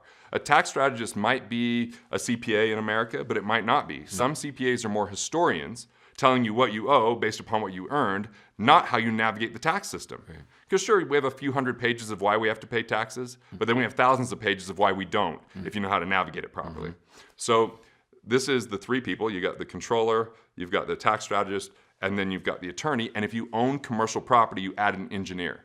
An engineer can do something called a cost segregation study that anyone that owns commercial property, which is greater than a 4-plex or a commercial building, they can get accelerated depreciation. One of the reasons why Trump pays so little in taxes is because of that feature right there. So now you want to meet with these people every quarter. And your job is to think outside the box, to be a brainstormer. Their job is to think inside the box and what the rules and regulations are. When I have these meetings, I go, hey, I just bought a side-by-side Can-Am, right? These are like, you've seen it, the turbocharged golf carts going 100 miles an hour on the dirt roads. They're the price of a car. Right. So I start the meeting by saying, can I write that off? And they say no. And I go, wait, it's in the intro to my speaker video because I just filmed me and my family in it. Everyone that comes and does my podcast will be able to write in it. Here's the liability waivers showing that they can write in that. It's going to be in other videos, including the intro and outro of the podcast. And by the end of the conversation, we're going to write 50% of that thing off. And this is what's fascinating because I think what you're saying, and I agree with it, is that people over-delegate to these so-called experts. And they're more Monday morning quarterbacks than quarterbacks. Right. Yeah. They're looking backwards rather than saying we got to go score some points. Wealth is built in proactivity. It's easy for all of us to be retroactive or reactive. It's easy. Yeah. But the people that are proactive are the visionaries. The people that are proactive have the riches. The people that just are busy and active and consuming, they get spoiled. And this is a great example where you walked in and said, oh, can I write this off? And they're like, no. Yeah. And most people, I'm going to say 98 out of 100 times, are probably going to say, oh, okay, what's the next item on the agenda, as compared to you saying, wait a minute. What if? Not so fast. What if? That's your friend. What if? What if? In what cases could it be written off? Would there be any situation where any organization could write this off? Right? And then I'm going to Italy. I'd like to write that off. And then they laugh and I go, well, I think I need to do my annual corporate compliance meetings. And like, oh yeah, I think better with wine in Italy than I do in my home in Utah. And then they laugh. But then by the end of that, I think it was 55% of that trip I got to write off. I filmed while I was out there. I got footage of where my great-grandfather was from. I mean, we did certain things to help justify that. So you want to have these quarterly meetings, and then every 3 years you want to look back and see if you missed anything. So going back, maybe people have missed research and development. They've developed something on the internet. They've built an app. They've improved a software system. They can get credits for that in the United States, for example. Or I had to have research to write my books, and that research allowed me to get domestic production credits of $28,000 one year, $31,000 another year, $32,000. I was able to go back. That's money that I'd overpaid. So every 3 years, a different set of eyes. Every quarter, I have the meeting. It's a 20-minute to an hour meeting, depending on how many items, and here's how I run that meeting. The second column here we're talking about is deductions.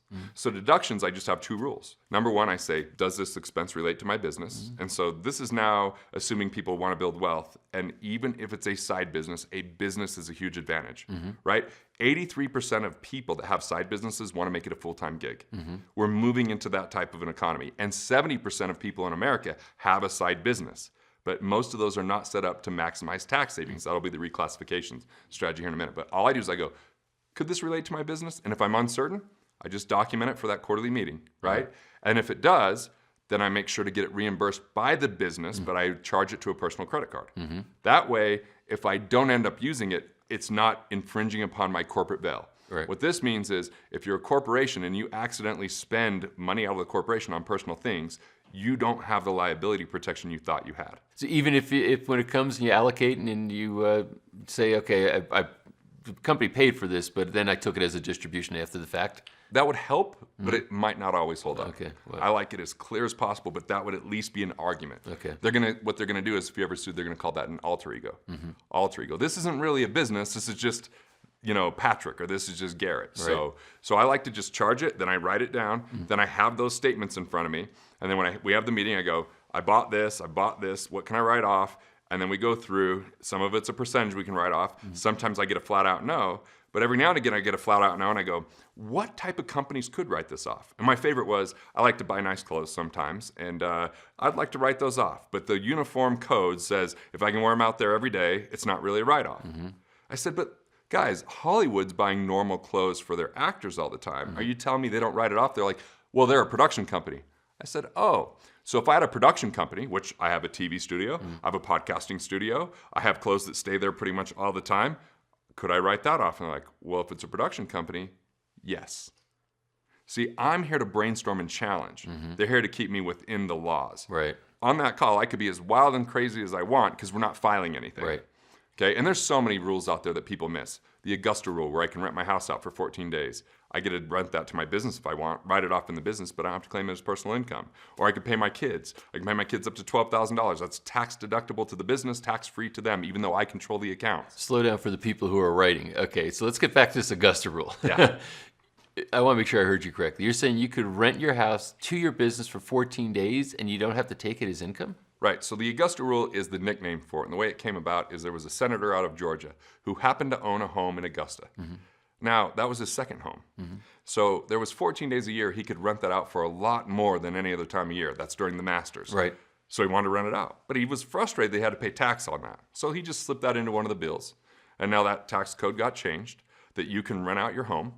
And that doesn't have to be to your business. It could be to anyone. You could Airbnb it for 14 days. You don't have to claim it as income. Right. Right? So it's just tax-free money. Or you get to write it off for the business and get to take it as a personal income, tax-free 14 days or less. That's what I'm saying. So the business can expense it, but you can take it personally. You pay, well.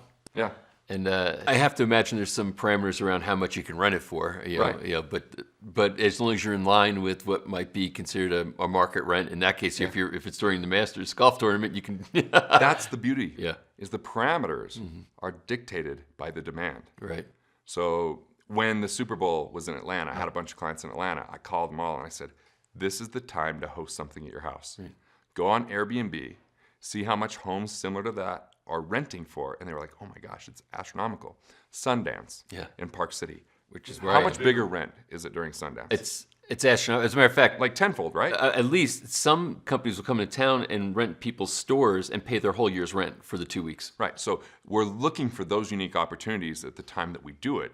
It's all in documentation. Documentation is your friend. And I know there's going to be people that listen to this and they go, sounds risky, right? I'm here to tell you that I've been doing this for over 20 years now, and we haven't had audit issues because this is all legal and ethical things. And part of what I'm giving is very US-centric. But here's the deal. I've had people in Canada that have heard this platform that saved $100,000, this guy Yuri, because he's using the framework. It's a little bit different with the nuances, whether you're in Australia or the UK, but you can use having a team, meeting with them every quarter, asking them these kind of questions.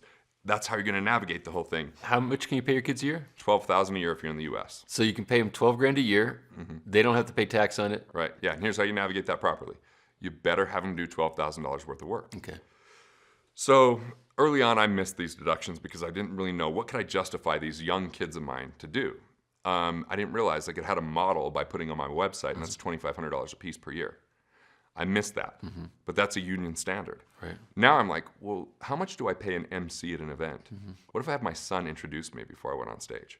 So I brought him out. He's 9 years old, introduces me to 1,000 people. He's fired up and stoked. The crowd's fired up and stoked. Then he signed books with me for 5.5 hours afterwards. Wow. Now, he didn't sign nearly as many books as me because he tried to write and it'd take forever, but he was fascinated. It was cool because What Would the Rockefellers Do? It's a legacy book, and there's my son, right? Or I had to take a red eye once to speak in Boston, so I brought the kids because I didn't want to torture my team with it, and they're handing out books and they're there with me. Those are higher, dollar things than if I have them mow a lawn or if I have them file something. So you've got to document what they did. You can't just pay it with no documentation.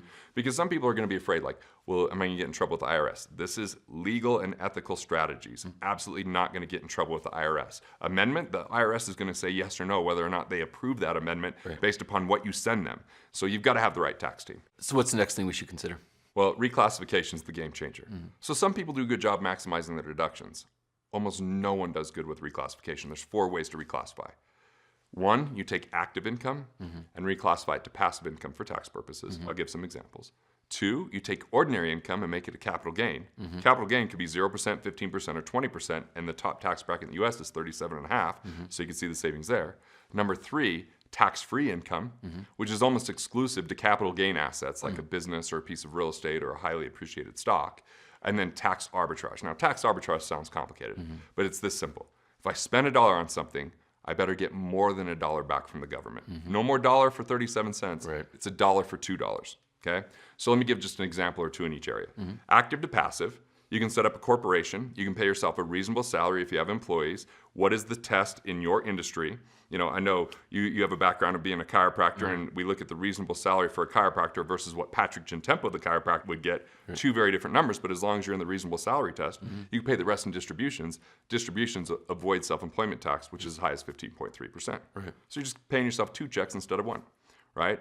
Or let's say that you own a building, and you could actually rent that building out to your business, charge yourself the highest possible rent based upon the comparables, and that's going to get you a passive income at 1099 instead of W-2. Right. That's going to save you that money as well. So ordinary income to capital gains. Let's say you do business internationally. You do, right? You guys do business internationally. Sure. You could actually run that business of anyone that buys these documentaries outside the United States through an international sales company, and anything that flows through that company is capital gains.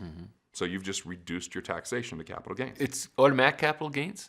How did I not know that? Well, I wanted you to interview me, so if I keep giving you an insight every time you interview me, I keep being in everything that you do. So that's my secret. That's working. Sauce there. Yeah. Okay. Tax-free, there's several ways. Like, just to give a more obscure one, but that's completely tax-free, is called a 1202. A 1202 says if you have a C corporation that's at least 5 years old, but was started after like 1983, you could sell up to $10 million tax-free on a business and tax advantaged above $10 million. So I've only seen that happen once, but it's worth knowing about if you have a business that could fit that category. There's other things like a CAPS trust, which allows you to spread your taxes out after over 10 years or up to 20 years. There's something called a charitable trust, where you can actually donate your business to a charitable organization. When the business sells, it funds a trust that you get to be the first beneficiary of. The charity keeps whatever's left over when you die, which is estimated to be 10%. So you give the charity 10% rather than the government 20%. And by the way, you get a tax deduction for what they think you're going to leave behind at the charity. So not only do you not pay tax upon the sale, You get get tax break. tax break. Wow. That could be a 50% swing for people, right? Wow. So that's a few tax-free examples. And tax arbitrage, I'll just give 2 examples. One, I bought some artwork. You've seen the artwork before. I bought a big collection at a deep discount because I agreed to never sell it on the open market. And after 3 years, I started to donate it. When you donate after 3 years, it moves from book value to appraised value. and those museums get it appraised when I donate it, and I get a deduction for the full appraised value. So I spent $300,000. I got $2.2 million in tax deductions. Wow. So I got paid to own art. And then another thing is a conservation easement. Let's say, we have a mutual friend that had a lot of land out there in Colorado, close to Florissant. Right. And I'm like, hey, you have all this land. Are you ever going to develop it? He said, no. But he had 30 1-acre lots. Right. And then a bunch of other acres. I said, if you do a conservation easement saying you're never going to develop it, you get that tax advantage over a century right now today. And so all of a sudden, you can get major tax advantage. In some cases, depending on the development rights, could be worth as much as what you paid for the property. Wow. People in Florida that own property where these turtles that, dig and everything, if they give that up in a conservation easement because of the preservation of an endangered species, it could be a high value. Or someone in West Texas owning land that they have a hard time selling but has a lot of sand that could be used for fracking. You get it appraised as if you were to develop it for fracking, and you might get a 6.5 or 7-to-1 tax deduction. So all of a sudden you're getting paid for the land in tax benefit rather than trying to sell it to someone that it's not developed yet. So those are just a couple tax arbitrage examples. So look, I know that this is a lot of information in a short period of time, but this is the bottom line. 3 by 3 by 3 by 3. The 3 columns, you want to have a team, 3 people on that team, right? You got the controller or bookkeeper, that could be someone very part-time. You've got the tax strategist, you've got the tax attorney, which is mostly reclassification. The tax strategist is mostly deduction. The second column is deduction. The third column is reclassification. Look back every 3 years, see if you missed something. Meet with them every single quarter, ask compelling questions, and the hardest part of this is finding the team. Right. If you find the game is won in win then play. The game is won a lot of times when you pick the teams. Right. You pick the right financial team, you've already won because they can help you navigate, like that family office. Like I saw when I was 22 years old, man, they have major, massive advantages because of what they could do that no one else gets a chance to do. Wow. So let's say now that I'm earlier on. Yeah. I'm working, but I've saved 30 grand. Yep. And I want to have a wealth breakthrough. I want to start moving toward building financial freedom in my life. What would you recommend? So the first thing I recommend is you got to set up a separate account. It could be a checking, savings, or money market, but we need a more elegant tracking system. What I find is people have insatiable appetites when money's sitting around, and businesses have an even more insatiable appetite in finding excuses to spend the money. So the separate account is a wealth capture account. It's a place where you're saying, this is my money that I'm going to automatically save, but then deliberately invest. And your first benchmark in that is you want to have at least 3 months set aside for personal expenses. That way, if you have a health issue, a family issue, a financial surprise, which we all are going to have those sometimes, you've got more staying power. Right. From there, I would look into cash flow banking. Now, cash flow banking is a Rockefeller method of how they've perpetuated wealth. My belief is, why not buy net worth and build cash flow? Most people only focus on building net worth and neglect cash flow. Right. So how do we do that? This is very interesting because this is something that happened in the 1950s with GE. GE decided they wanted to recruit the very best talent in the world. But to recruit that talent, they said, how do we do that so that we could be number 1 or number 2 in every category we're in? So what they decided is, we got to go recruit these executives that already have a job and offering them something their current organization can't. So they went and they recruited them and said, we'll give you a pension. Now the way they funded the pension was the right way initially. They didn't use the stock market. They bought life insurance, corporate-owned life insurance. And here's what would happen. That would build cash value. That cash value would supplement the pension after the person retired, and the person would die, and the death benefit would come back tax-free to the corporation and give them between 6 and 7% tax-free after expenses, right? This got so big that Walmart got in trouble because they were even buying it on their greeters, and people were like, hey, you just profited from grandpa's death. So kind of got some negative press, but ultimately we can do this as individuals. We could buy cash value policy, but you've got to design it right. You've got to design it how the Rockefellers would design it, or really wealthy families, which is very cash heavy.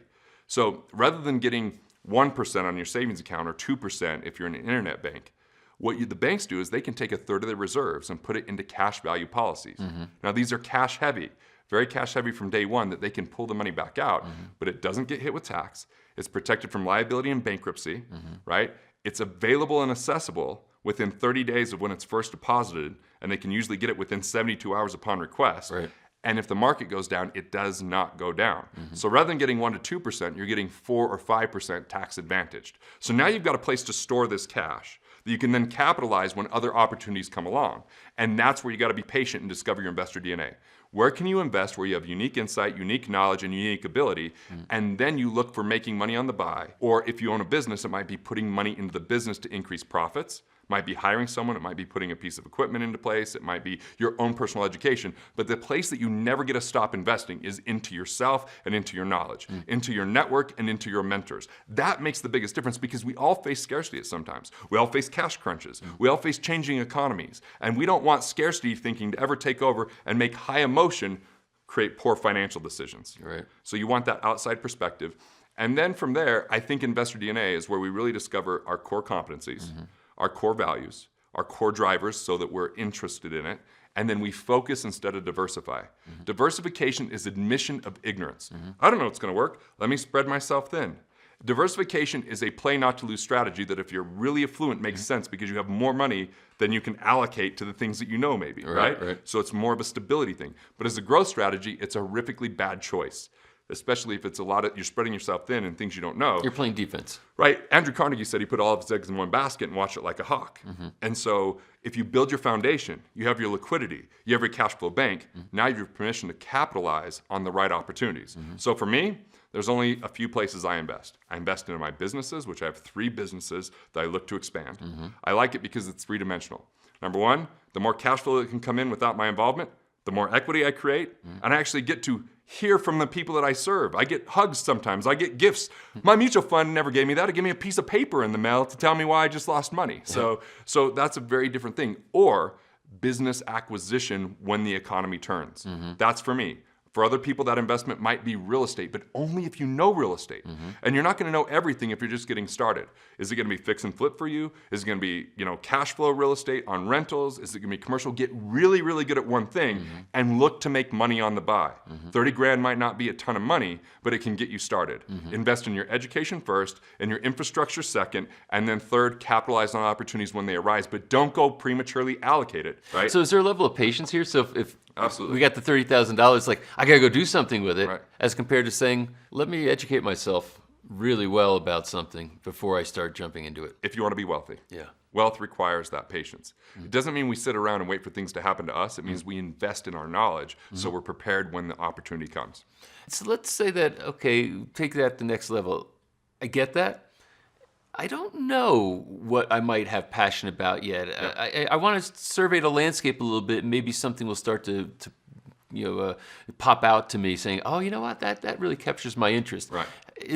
How would you recommend starting down a path saying, I want to see maybe where I have competency or what I might have passion around if I don't know what that is right now? Look, courses help, right? What they're watching here with Wealth Breakthroughs help because you get exposed to a lot of things, right? In my book, 5-Day Weekend, we wrote about a ton of different types of investments, most of which I would never touch because they would bore me. Right. So early on, I wanted to make more money as an investor than an educator. So I had over 100 real estate properties at one time, and you know what? I didn't like it.